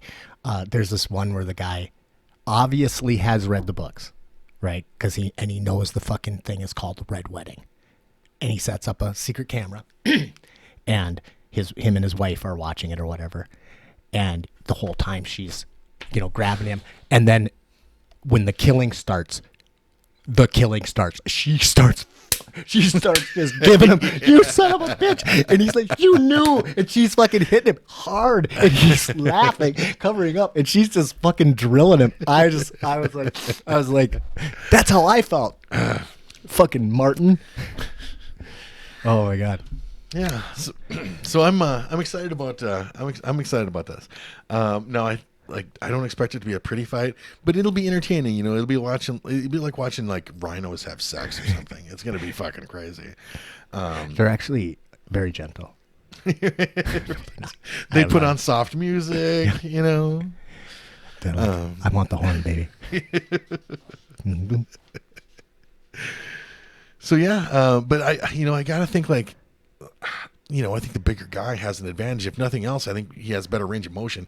Eddie Hall is like, if you looked at Eddie Hall, you would think like without, like if you were far off and didn't realize how big he was, you'd think that he was 5'6", because he's just such a fire plug. Okay. And he's short armed and shit like that. That being said, Eddie Hall, they call him the Beast, and Eddie Hall, I think, is way meaner than Babyface Bjornsson. Bjornsson is a little bit younger, I think. When you look at the mountain, you don't like. If you looked at him from far away, he looks like a normal big dude, though, because he's like big, very but when you proportionate. get up to him, you're like, I mean, I've never been up to him, but I mean, I can imagine he's almost 7 feet tall, 6'9". Fuck yeah. huge. But he's well proportioned. He's not like. He's not like that fireplug build that fucking, Right. He's like he has a lot more athletic build, which, I mean, I'm just guessing that he probably has a much better range of motion. You would might throw a prettier think punch. he's got a hell of a fucking reach. Well, yeah. Oh yeah. He's going to have another a thing. foot reach advantage. And there's certain punches, certain punches lend themselves, like there's certain punches are just like in shorter space, like an uppercut or something like that. Like it doesn't matter that these guys are big and muscle bound and shit, like necessarily. Some of the, there's certain punches that like these guys are going to be better at than others. Like Eddie Hall, well, whatever, he's given up a lot of, like his jab might, like Bjornsson might not fear his jab very much, but something, the cross or a hook or something like that, like a little bit closer game. Well, I mean, you look at Tyson. I mean, he didn't have a No. He wasn't a giant human. No, He was fucking mean as hell. Yeah, And greatest heavyweight of the early '90s. yeah. Have you like? Do you know anything about him lately? I know that he shows up on a lot of podcasts, and I know he smokes a lot of weed. Yeah, and he is like almost like a fucking guru. And he looks like $1 million. I haven't seen him. I've just listened to him. But he looks great. Yeah, he doesn't do any training anymore. He doesn't lift weights, he doesn't work out, he doesn't do anything. He's like he doesn't like the way it makes him feel. It makes him feel like aggressive. Sure. And he doesn't want to be that anymore. He's like a fucking weird hippie now, but really cool, but a lot of weed, and he's like and it's so illegal. He's in California or whatever, but he's like this changed my life. I used to be a mean person and I'm not anymore. And it's fucking cool. He's really neat. I listened to the podcast with him when he was on Joe Rogan. And it's pretty far back, but it's on YouTube. It was fucking really great. It was really great. Joe could not get it through his head that Mike did not want to train anymore. He's like, but like maybe just like a little cardio. No, Joe, I don't like. But he was a different kind of person, like he was a killer, that fucking like he. I don't know if they ever checked his natural testosterone levels, but I feel like they were wildly higher than the average human. And also, I mean, he was almost. Well, I don't even want to say almost. He was like human trafficked. That's like true. That in that industry it's weird, but I mean they took a child. Yeah, Diamato fucking. Kind of exploited. Exploited him. Yeah. And he's telling stories about owning tigers and shit though. It's so funny. It's like, yeah, no, I got a tiger, and I just, well, you fuck it. I had a lot of money. Just I need a tiger. Oh shit. Yeah, he's great. Yeah. Huh. Right, so there's that. But yeah, looking forward to that. That'll be fun if it actually happens. Now, those guys are also in a sport where, like, fucking, the reason that I don't know if this is ever going to happen, probably the biggest reason is fucking injury. Do powerlifters get hurt? Oh my God. Yeah. I mean, and it's just really easy to hurt yourself when you're trying to throw around that much fucking weight. There's a difference between powerlifting and strongman, right? Or is it strongman competitors are usually powerlifters. Oh, it's kind of the same thing. Okay. Yeah. I mean, like these guys are the top powerlifters, also top strongman competitors. Okay. I mean, basically, so it is almost the same thing. Okay. You know, those guys that you see competing in strongman competitions are powerlifters. Okay. But strongman's where they like pick up cars and shit. Yeah. Carry a car over there. Yeah. All those ridiculous, crazy, all that crazy shit, it boggles the fucking mind how strong these guys are. So yeah. My list has been dominating this. Have you got anything, or should we just keep going? Well, yeah, let's finish your list. I do want to. I have one more thing to talk about at the end. Absolutely, but absolutely. We'll finish with that. Because this is our Mother's Day special. Well, I wasn't going to say it till the end, but yes, I do want to do a little shout out to the mamas.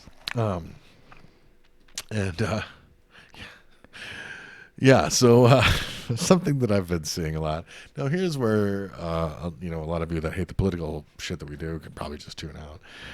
Because we're going to switch right back into two libtards, mode.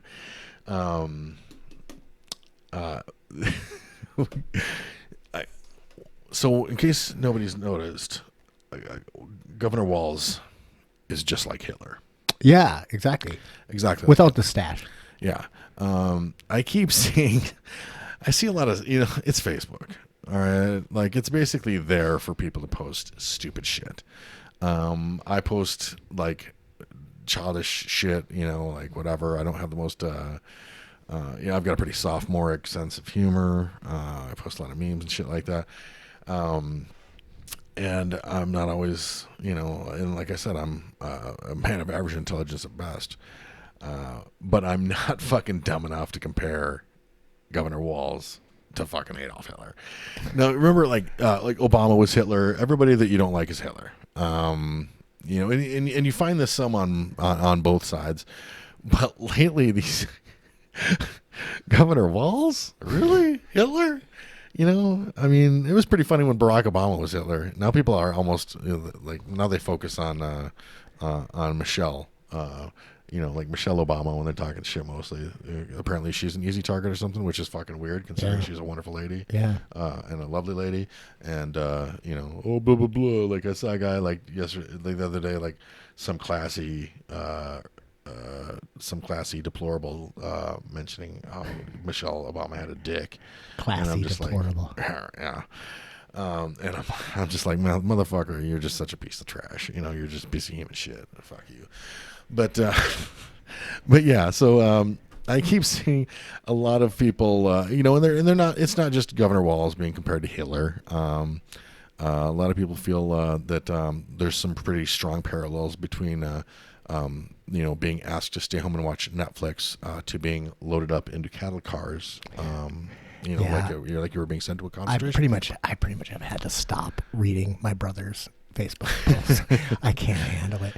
But one thing I read the other day, and I thought was really good, and then it pissed me off. But somebody was writing about like how they're really sick of everybody bitching and complaining about being asked to wear a mask, and basically it was like, he says something. It's the people that don't want to wear masks. They're the real victims. Right. And saying like, that it was such a minor inconvenience to have to wear a mask. Like stop being a fucking baby, essentially. And I read this whole post, and it was really long. And then at the bottom it said, copy and paste if you agree. And I was like, fuck, that pisses me off. You shouldn't do that, because I was reading this thing thinking that the person that wrote it themselves, and then come to find out they just copied and pasted it. And I was like mad, like, fuck you. Like, I want to know what you think. I don't want to know. like, or put it at the beginning. Like, I copied and pasted this from so and so. Yeah. Oh, that fucking pissed me off. Yeah. That person's like Hitler. Yeah, the person's Hitler. Fuck. Yeah. But yeah, so the Hitler, if you think that like this has been described as a regional podcast mostly by us because we're the only ones that can. But I mean, Shelley listens. She's in St. Cloud. It's regional. Yeah. So if you think that that being asked to like stay home and watch Netflix is like being sent to a concentration camp, your grasp on history is poor, as is your probably education overall, and maybe your critical thinking. Probably the size of a penis. I don't know where that came from. I just threw that in there. Mine's small too. Don't be shy. So yeah, I'm fucking pretty disgusted by that. I see that shit and I'm like, and actually my daughter, my my daughter is fucking amazing.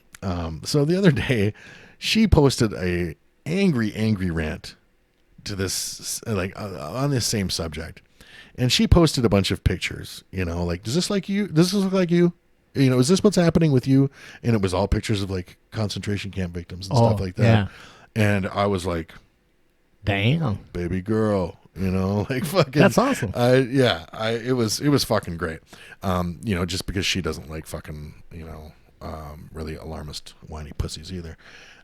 So yeah, it's please, if you feel like you're being treated like a concentration camp victim, reach out to us, get a hold of us. We'll talk about it. We're here to help. And if you feel like Governor Walz, now, is Governor Walz perfect? Governor Walz definitely, when he ran for governor, probably didn't like sign up for this. This is a tough situation, and we're learning as we go. And we knew, now this doesn't account for all of it, but we've handled it pretty well here in Minnesota. I feel like we've been kind of champs, and a lot of places, like a lot of people, around the fucking world will tell you that we've done it right, done it really well. The social distancing and all of that. Now, Governor Walz was thrust into a tough situation, and I feel like he's done a great job. I feel like a lot of people do feel like he's done a great job, and I feel like most of them are, like they think like grown-ups.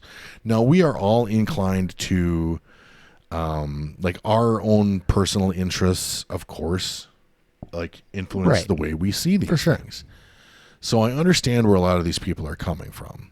And I try to keep that shit, I try to keep my own interests and stuff. Like I try to keep that in check.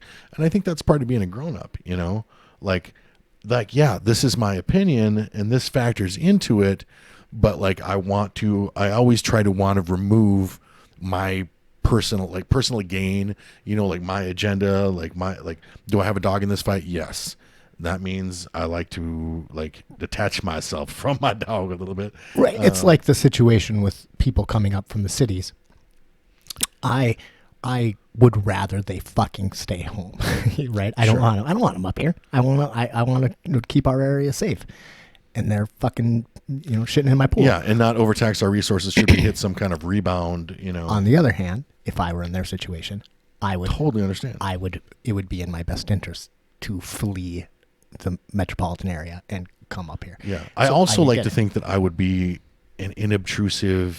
Again, if I am going to come up here from the cities, I'm going to practice social distancing and do that kind of thing. But some people are just jerk offs, whether it's a local jerk off or an imported jerk off. But it's I get tired of I actually get tired of all comparisons to Nazis and Hitler, and it's never that, and even on the left, like the whole punch a Nazi thing back, was like, who the fuck are these Nazis? Are they actually Nazis?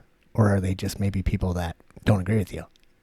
It's, Yeah. And why you fucking want to be violent? You know, Yeah. is that really what you want to do? You can teach I'm them a telling lesson. you what. You gonna round them up and put them in camps. The left doesn't really want to go to war with the right because we will get our ass kicked. Yeah. They got the guns. Yeah. All right, that's just the way it is. Now, some of the left are also fairly well armed, but that's not the point. The point is all those motherfuckers are. So you want to start in putting out there that you want to start violence toward the right? I don't think that's a great idea.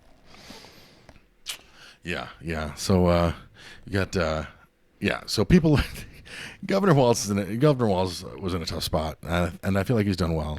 And I know that a lot of people are taking it very personally, but he's not Hitler. And none of us want small businesses to fail. We all want our economy to thrive. Nobody's trying to tank the economy and shit. It's not part of some fucking grand conspiracy. The conspiracies are all around fucking. Yeah, it doesn't. I mean, I think that there are some conspiracies that are interesting about but not.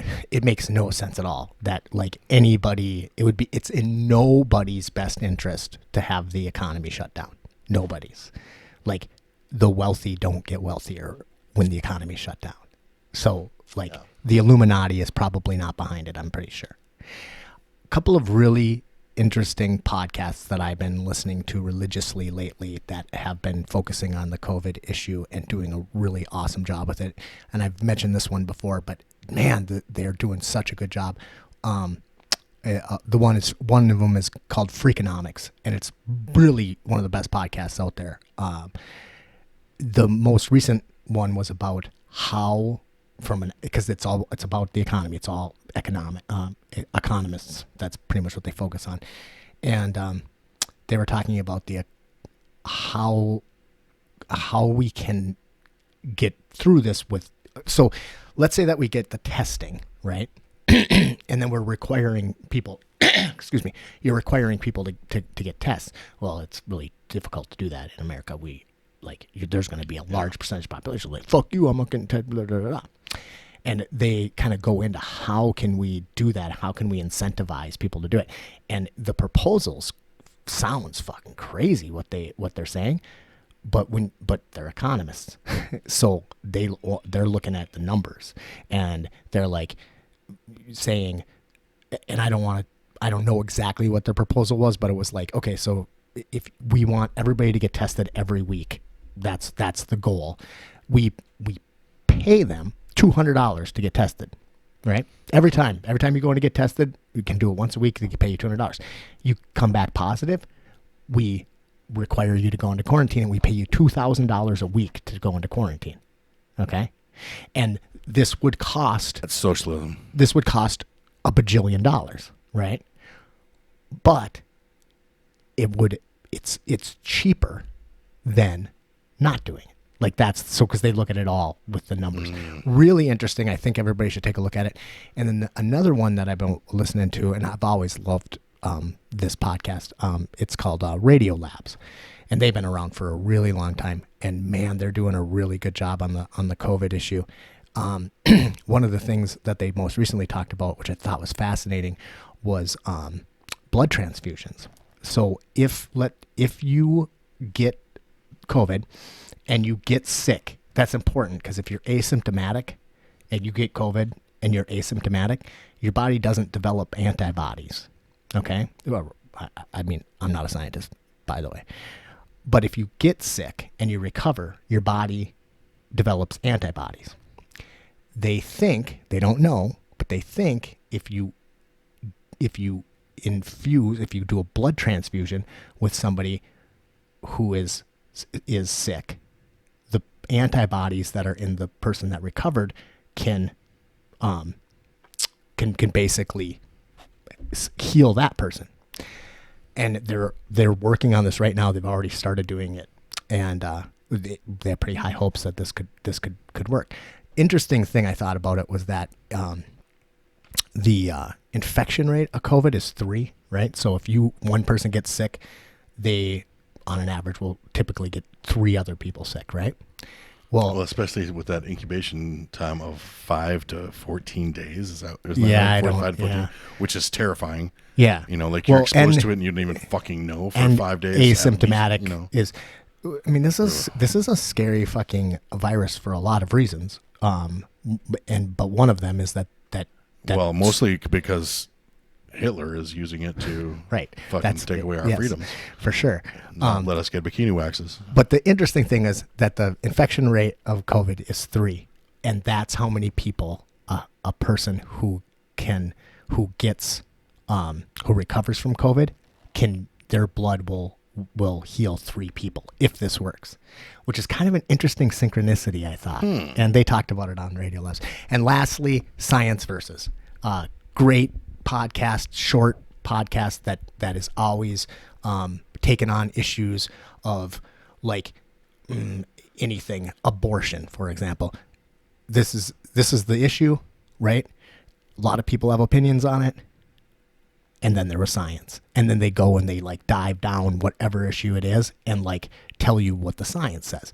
Well, they have just shifted 100% to COVID, and they're doing a great job answering all sorts of questions, they just did one on the 6 feet rule, which probably isn't far enough. I still can't get my mind. I'm still totally like. I'm thinking about the possibilities with that whole like that person's blood, like being able to cure like 3 people, or being able to cure, or being able to inoculate or whatever, like 3 people. Which makes me like, I started wondering like right away, I'm being the good capitalist that I am, I start wondering like, so if I find someone that was sick and recovered, if I harvest their blood, what can I cut that blood with? Right. To baking soda, like maybe I get 9 people out of it, maybe they're not 100% feeling, maybe they're not 100% like, treated, but like I already made my money, and that's, like, that's good thinking. Yeah, you are definitely a Hitler. One other thing about that issue that I thought was super interesting was that this might be a really good preventative use. So like I get COVID, I get sick, I recover, I give my plasma or my blood or whatever, and we give it to people like Matt, who's on the front lines. So how much of it do you have to drink? All of it. You got to drain them like a fairy. That's True Blood reference. I was going to say, we have a Northman fucking vampire? I don't know. But I thought that was super interesting because there's all these people that are, out there on the front lines, and like they're putting themselves in danger. And man, if I got COVID and I got better, man, I would be more than willing to give up a bit of my red goodness to keep those people going. So I don't know. I just thought that was super fucking interesting. And it's like when you I get a little tired of COVID shit all the time. Yeah. It's like, oh, Jesus. Well, and the arguments Christ. are frustrating too. Like, how many times can you tell someone it's not about you getting sick? Cool. I get that you're not worried about getting sick. Like, it's about other people possibly getting sick. And also like, we know that you feel fine, but you might not be showing symptoms. Right. You can be asymptomatic and you're, yeah. So, I mean, you just explaining to those people over and over and fucking over. And then, when everybody wants to like really aggressively open up, which we all want shit to open up. I feel so bad for Rob and Erin being stuck. Fuck, Craig already closed up shop. Like it's fucking horrible. Yep. Trinity, like she has a hair salon, and it's just like, and these are our friends. These are people that like in our lives, and they're struggling hardcore. But that said, I also care about your folks. Yeah, and. My dad just got out of the hospital yesterday for some breathing problems and stuff. If he gets it, he's definitely going to die. He's not going to fight it off. My dad's going to die if he gets it. Right. So, I mean, like, I don't... So put your fucking mask on, asshole. Suck it. And as far as living in fear goes, well, I'm fucking sick of hearing about living in fear. I will not live in fear. 90% of you people that say that are the same motherfuckers that are so like have this irrational hiding under the fucking bedwetting fear of socialism and shit like that. So don't tell me you don't live in fear. You're the fucking most scared person that I fucking have ever met. Fuck you and your big truck. So How do you really feel? I fucking get that whole shit. Like when I start, I think about like how fucking vulnerable my dad is to this, and then when I listen to people's fucking whining, it just pisses me off. Okay, so let's enough about Hitler Walls. He's Wonder Walls to me. Oh my god, I fucking hate that Oasis song. I hate Oasis, but I was like, what the fuck's a Wonderwall? Like that song makes no sense at all. And I actually remember watching some show and somebody asked him and he said, oh, sometimes I just make up words or sometimes they don't make any sense. I was like, fuck you and fuck your words. Anyway, I never did like those guys. Shit. Let's talk about Ahmaud Arbery. I have no idea what that is. Well, have you seen the video of him getting fucking gunned down in the street in Georgia? No, nope. Oh, maybe let's talk. I'll talk for a minute about this, and we'll get back to it another time because I would like to talk about him. So Ahmaud Arbery, was jogging down the street, in a middle class neighborhood in Georgia. That was just that this neighborhood was a short. Apparently, he jogged a lot, and it was close to his neighborhood, close to where he lived. And he's jogging down the road, and there's a video of a couple of guys in a truck, a father and son. Now there had been apparently they felt like he looked like the guy. There was a 911 call earlier from a guy who said he saw a black man in a white T-shirt like snooping around a construction site. And then the guy took off running. Then these guys were driving by and saw Ahmaud Arbery. They stopped. They're armed. These are citizens? Yeah. Not stopped cops? trying to make a citizen's arrest. Oh. He stops. They exchange words and stuff. The guy's got a shotgun. Ahmaud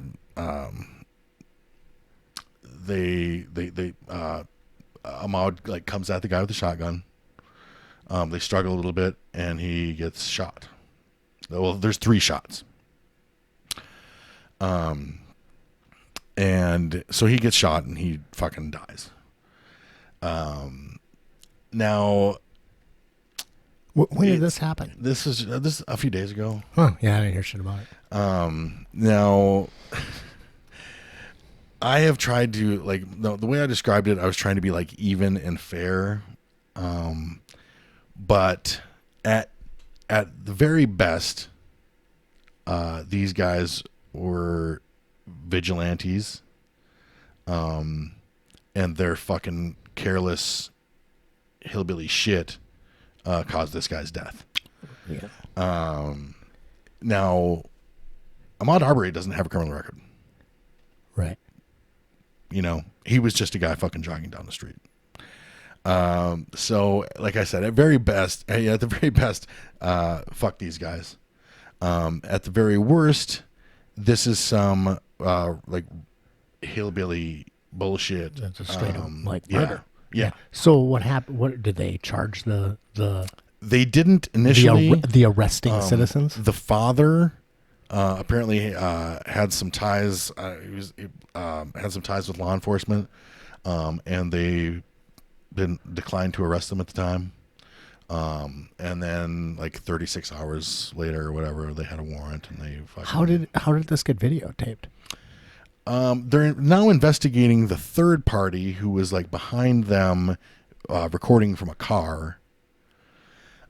Not were they related? Not blood related. Well, maybe it was Georgia, but were they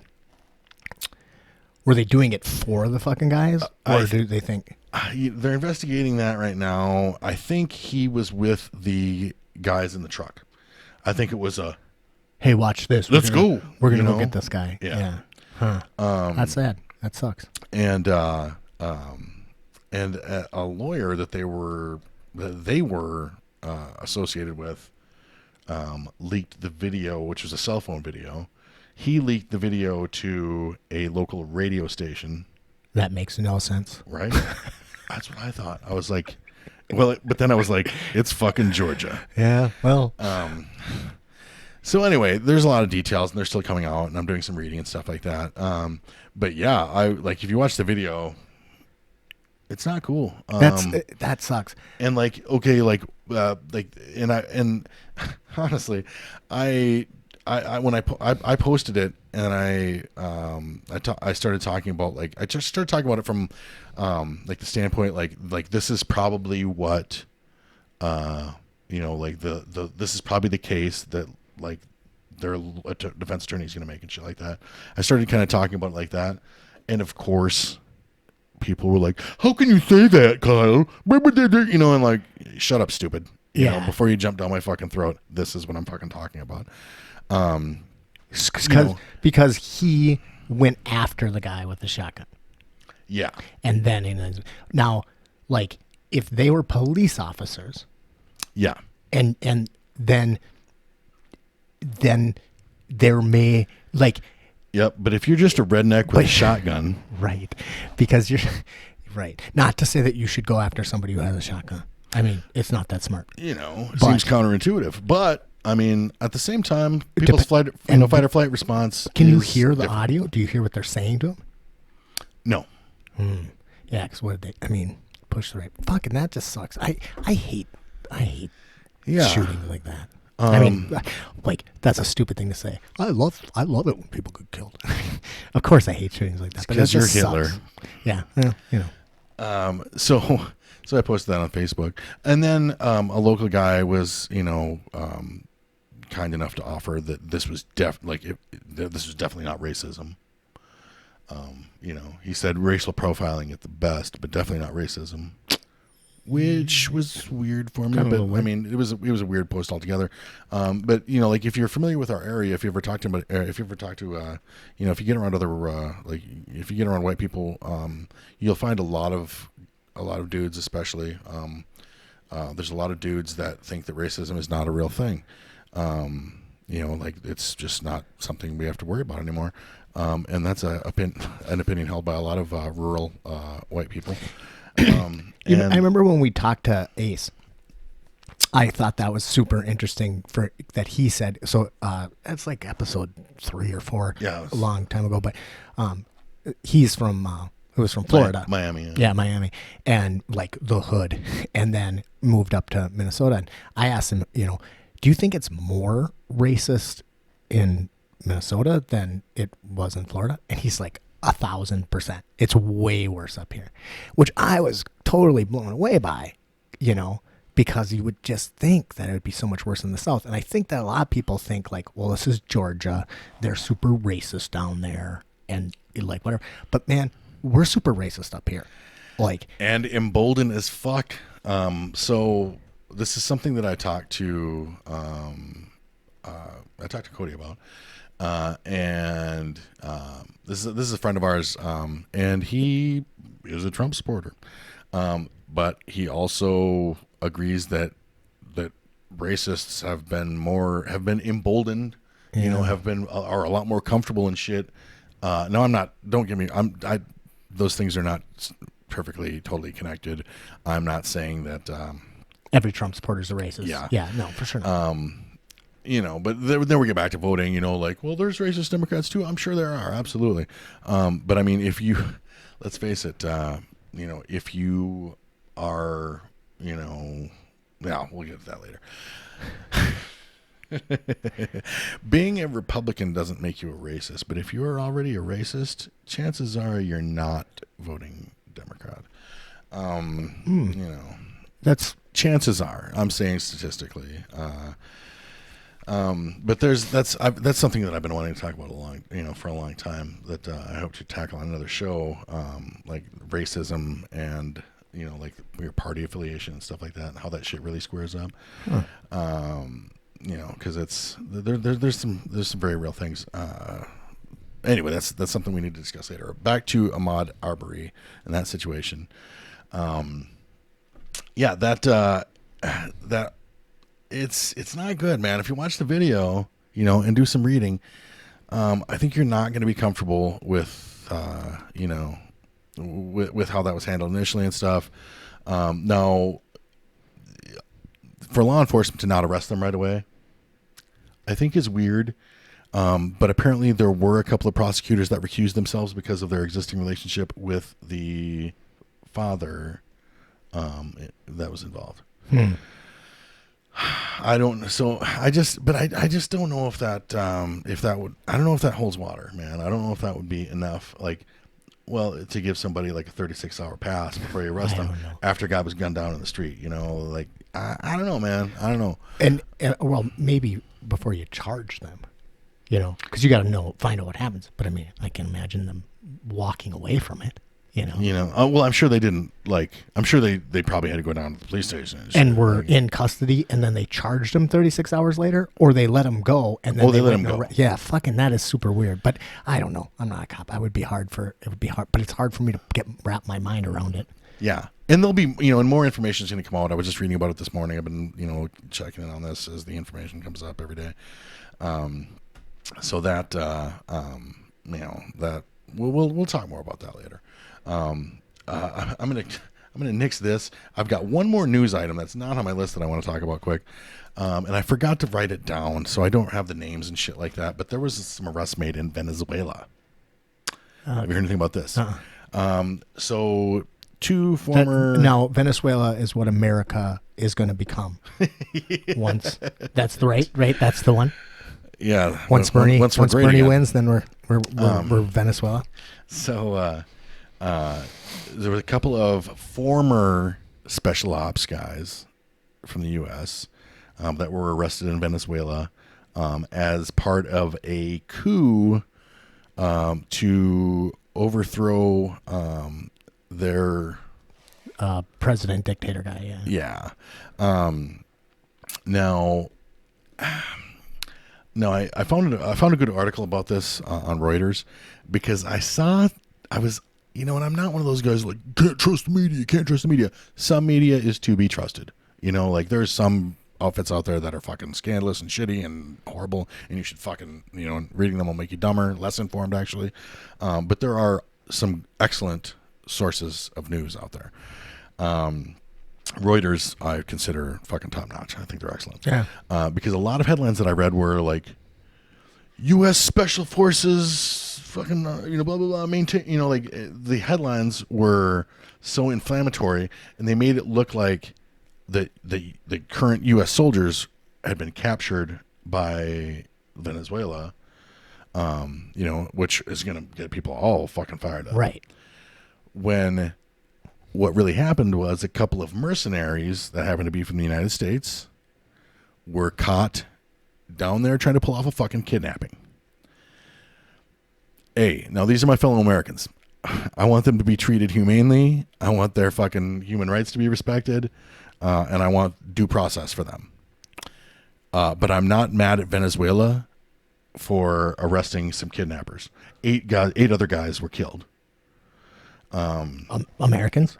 I think they were mostly Venezuelan. Okay.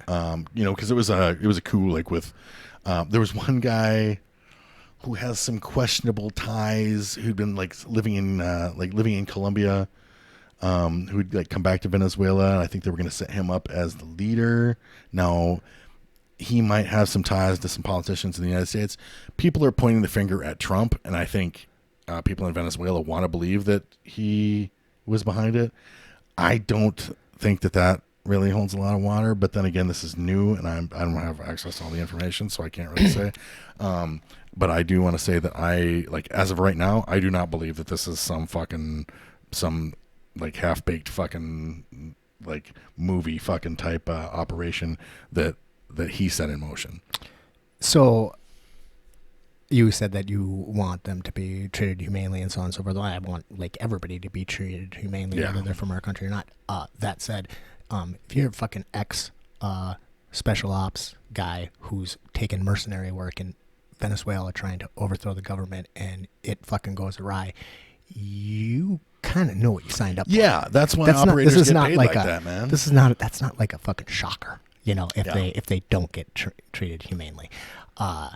And those guys who do that kind of work, they do that kind of work. Yeah, and they put these guys on TV too, like Venezuela did, or like the Venezuelan government or whatever, put them on like national television or whatever. And apparently, both the guys were giving some signal that they're taught to give. Yeah, they're like being forced to lie. I'm lying. Yeah. Yeah. Yep. And yeah, so I mean, it's an interesting story, and I'm surprised that I haven't heard more about it. But I just feel like we're gonna get a lot of that, like those are Americans. We need to go in there and fucking kick those guys' asses, and then, you know. And I'm like, no, we fucking don't, because those are mercenaries. Venezuela's fucked up too. Like, it's the weirdest place in the world. I was listening to a podcast about its economy and how it functions, and it's the farthest thing from socialist democracy. That is not a healthy, you know. No, it's a fucking dictatorship where basically the government decided that they wanted to just own everything, so they like took it over. It's the farthest thing from a fucking socialist democracy. Yeah, crazy. Yeah.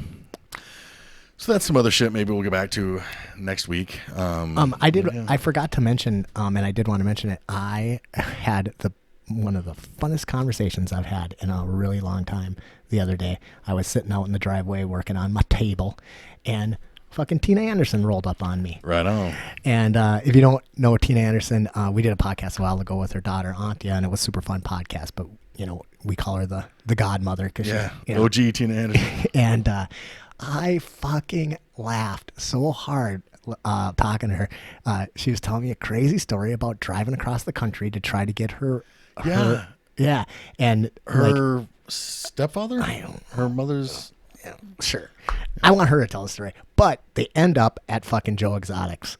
Joe Exotic's fucking zoo, and I was about peeing my pants listening to her, and so we got to get her on. Fuck yes, absolutely. Yeah, I was just like, I just every time I talk to her, I just get such a kick out of her. Her grandmother was a concentration camp survivor. Oh, really? And that woman has got a crazy life. So we'll ask her about the parallels between being at social distancing and the Holocaust. And then I am like, it's exactly the same. And then I bought a sewing machine.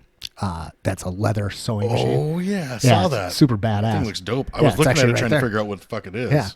Yeah, it's fucking cool.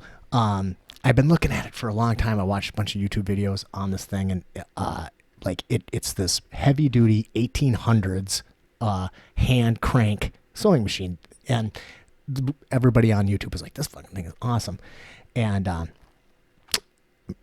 And I've always wanted to buy it, but I've just not had the time to like get into learning a new tool. And then I was like, fuck it, I got time. I'm gonna buy this thing and figure it out. And it's cool. So I'm looking for leather. So if any of you out there, I put a Facebook post out there, but if any of you out there have any leather, like old leather jackets or belts because you're getting too fat during the COVID thing, whatever it is, I'm interested. I'm not paying shit. Some of my masks don't fit me anymore, so I'll bring those. Somebody asked if I can make them anyway, but chaps. So Tina, assless. Yeah, I said or chaps, but if you're gonna send me a picture of those, you got to be wearing them.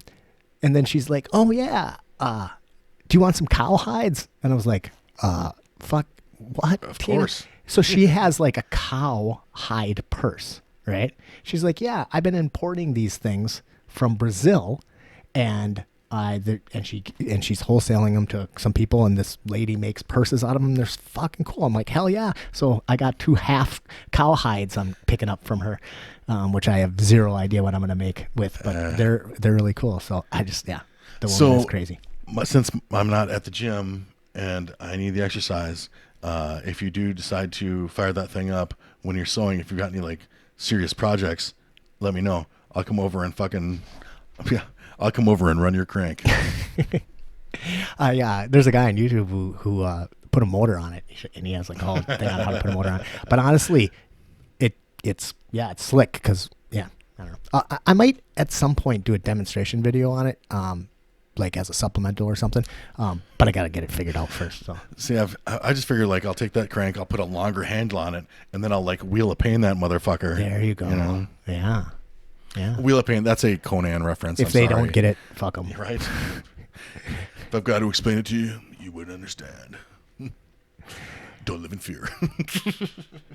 So today is the day before Mother's Day, and I'm going to try to release this video tomorrow. And your mama just had a birthday, right? Yes, she did. Helen Helen had a birthday on the 6th. I'm a unapologetic, lifelong mama's boy. And I super love my mother. I love my father too, but my mother's just always been my human, you know. She just had a birthday, and so happy birthday, Mom. I hope you don't watch this.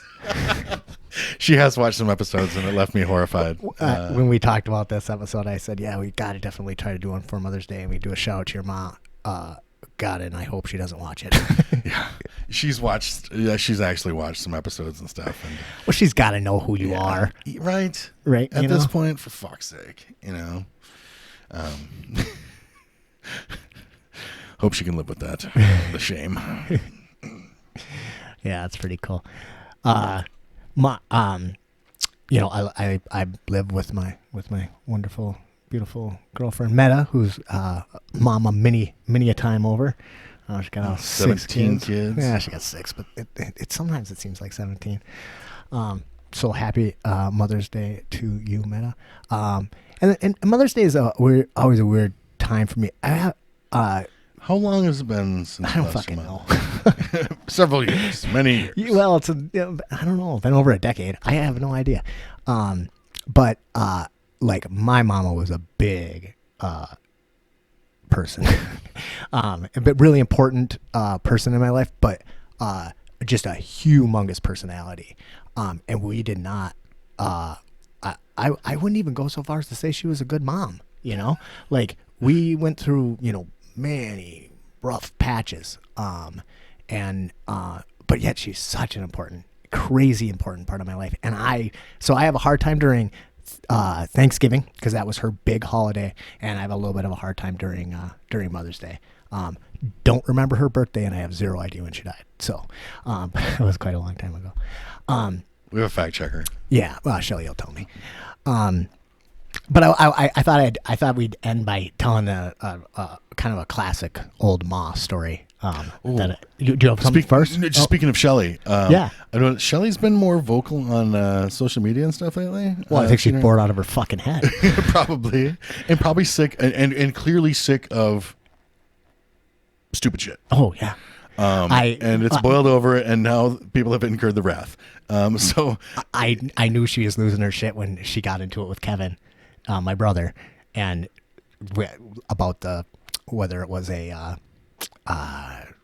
what was it, an antidote or a vaccine, and then all of a sudden it's just like the fucking gloves are off, and I was like, yeah, Shell, go. Yeah, I love it.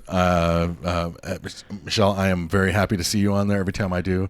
There's just certain smart people, like my friend Kristen, and Michelle, and like Chris Macy and stuff. Like sometimes like I'll be in the middle of reading some shit, and I'm just like, oh my God, I can't fucking take this. Like, I don't even want to fucking, and then all of a sudden, like one of those guys will show up, and I'll be like, fucking watch this. It's like my smart friend. It's like getting your ass. It's like getting your ass kicked by like in the park or something, and all of a sudden your big brother shows up. Right. You know? Yeah. Oh yeah. Now you're in trouble. Take that. I got Gibbons monkey to back me up. But so yeah. Okay, so this story. So when I was a kid, I grew up on a farm. We moved there when I was about 5 years old, and I took to it. I took to farm living, and I just like I kind of went feral. I was a monster child, so bad. We always talk about like now these days how people are so worried about like letting their kids like go out and Yeah, you and told me you were even- pretty sure nobody knew where you were for days at a time. Could have been a week. I mean, if I would have disappeared for a week in the summertime, I seriously don't think anybody would have noticed, right? I mean, like I would just go to my friend's house up the road and like I might be there for a whole fucking week and nobody would even care. I could have been abducted and nobody would have noticed. You had a free range childhood. I had a free range child. That's a very good way to say it. But I didn't have a whole lot of discipline. Let's just say that. My mom and dad were super duper busy. Owning a farm is a horrible amount of work, and they just weren't around. But this is one of the few times that Ma actually disciplined me. I apparently got into it with Shelly. I think I was possibly dismembering her My Pretty Ponies or something like that. And she is crying or whatever, and Ma comes in, and I realize it's time to get the fuck out of there, right? So I bolt. I'm just like, I'm out the door. And at our house, right in front of the house was this humongous like tree, and it had a pump right underneath it, like one of those old timey water pumps. And the lowest branch of the tree was about 8 feet up, right? And I always wanted to climb that fucker, but I couldn't get into it, right? But I figured out a way. If I put my one foot on the part of the pump that comes out that had the water would go out of it, and then I put my other foot up on the top of the pump and I kicked the handle, I could jump up into the tree, right? Super dangerous, because if I ever were to fall, I'm definitely going to be like have a pump Impaled. Yeah. But I got so good at it that I could get up that tree just lickety split. And I mean, I'm like 7 years old at this point. So I realized Ma is coming for me, and she was a big, kind of mean woman. I like to say, like, if I were gonna like boil her down to a recipe, it'd be like 1 part Ann Ramsey from Throw Mama from the Train, or the Goonies. As that growly, fucking tail breaker. Owen. Yeah, Owen. And then 1 part Roseanne Barr, right? That's the crazy part. And then 1 part Dolores Claiborne, the character from the movie. The really like when you mix those together, add a couple of pack cigarette habit. And, See, this is and the you got perfect her. opportunity for you to say like half this person, half this person, half this person, and then if anybody asks you whether you want 3 halves, you just say, "Mom was a big lady." She was a big lady. Yeah. So she comes tearing out of the house, stomping after me, and I'm fucking up my tree. And I'm like, yeah, she ain't ever gonna get me, I'm up here. And Shelly's behind her all crying, and I've heard you reference this story before, but I've never heard the you story. never heard the so whole I can't- story? Yeah, I can't wait. So I'm up there in the tree, and Shelly's crying, and my ma's down there, and she says, "Get your ass out of that tree right now." And I was like, no, like, but Ma wasn't, I wouldn't call her abusive, though I'll tell the story and people may disagree. It was a different world. But like when she was really pissed, you just you had to get the fuck out of there. You did not want to have her get a hold of you, and she was gonna fucking ragdoll you. It was not gonna probably be good. So I was like, no way, I'm staying up here. And Parents' wrath was a thing when we were kids. and Shelly's I see it crying, now. and my mom looks at Shelly and she goes, "Go get the BB gun." and my lovely little sister, who's sitting there crying, gets this huge smile on her face, She was only following orders. and she goes running into the house and comes back with my fucking BB gun, right? Which somehow seems unjustified, right? Like, I don't think that's right. So I'm like, fuck, she's going to shoot me, So instead of getting out of the tree, I decided to climb higher, right? Because, how good of a shot can she be, right? You know? So I'm like monkeying up to the very tippy top of this tree, and the bitch is a good shot. All right. I mean, I think there's something about like when you like she kind of like they were really, really poor when she was growing up, and like they poached a lot of deer. I think there's something that kind of like just like comes from that where I mean she could shoot. So she's pelting me with my BB gun, and instead of coming down from the tree, I decide I'm gonna just start jumping from branch to branch and to avoid getting shot. And I don't know how many I took, 3, 4, and I'm in mid jump, and she gets me right in the small of the back, and I miss my branch, and I come tumbling out of the tree, and I'm like hitting every branch on the way down. I don't know why I didn't die exactly. Because it was probably 45 feet up there, and all those branches you kept hitting. I hit all those branches on the way down, right? And I land on the ground, can't breathe, and my mom comes stomping over me, holding this fucking gun, and she's like, "Don't you ever fucking run from me again," and then puts the gun on her shoulder like a soldier, turns around, and marches back in the house. So I've told that story thousands of times probably, and I used to tell it at the Eclectic fairly often back in the day. Everybody would be like, tell me about the story when your mom out of the tree with the BB gun. And I'm telling the story, and I didn't realize that Mom was there. And she's sitting over there, and she smoked these GPC 100 cigarettes all the time. There was one hanging out of her mouth, and back in the day, you could smoke in the Eclectic. And I realize after I'm like done with the story, everybody's laughing that Ma's sitting in the corner, and somebody's like, "Hey Ma, what do you think of that?" She goes, "I didn't pump it up very much." That was her like, "Oh, it's fucking fine that you shot your 6-year-old out of a tree with the BB gun because you didn't pump the BB gun up very much." That was her only argument, and fair. Yeah, it's pretty awesome. So she was a very good disciplinarian. Yeah. Awesome.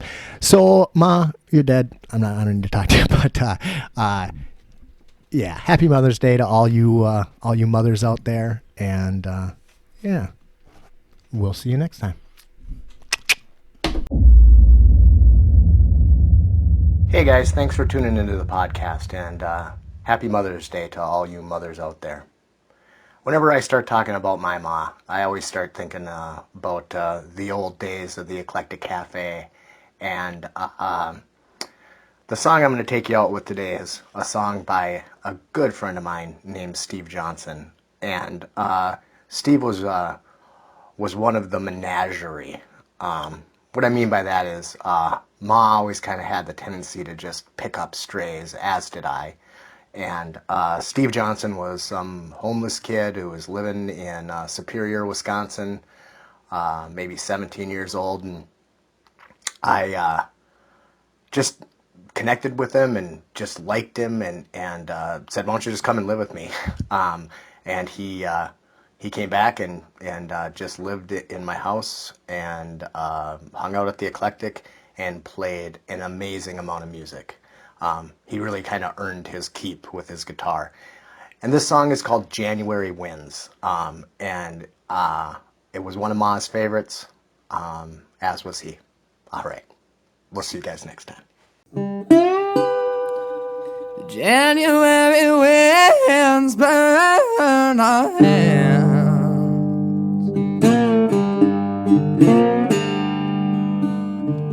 But the cold is in our blood.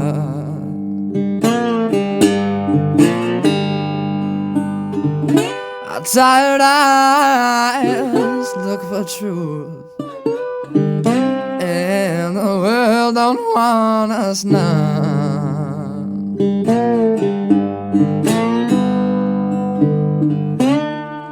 Oh, said the world don't want us now.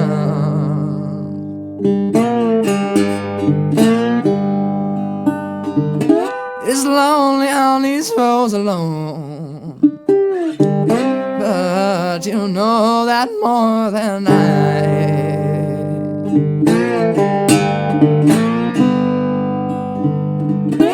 It helps to find a place to rest, to wait your search and cry.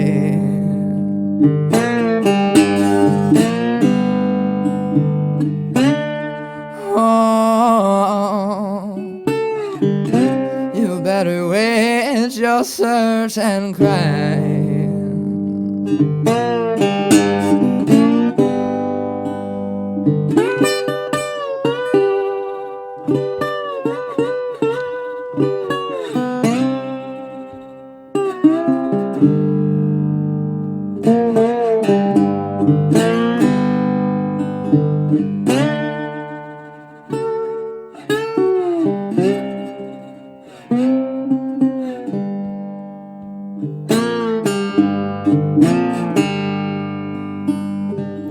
Oh, traveler, perhaps our roads will cross.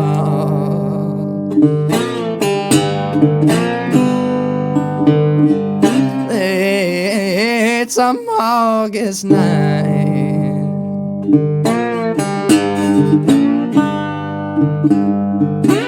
we'll shake hands and talk till late. Yeah, we'll know what home feels like.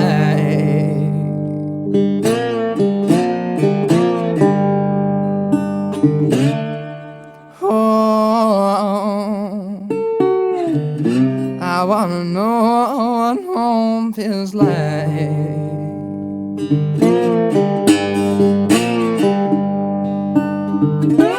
January winds burn our hands,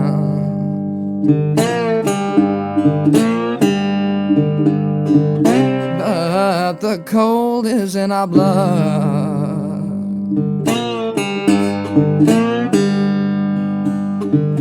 Our tired eyes look for truth, but the world don't want us none.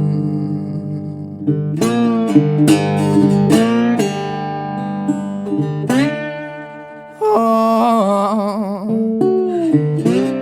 said the world don't want us none.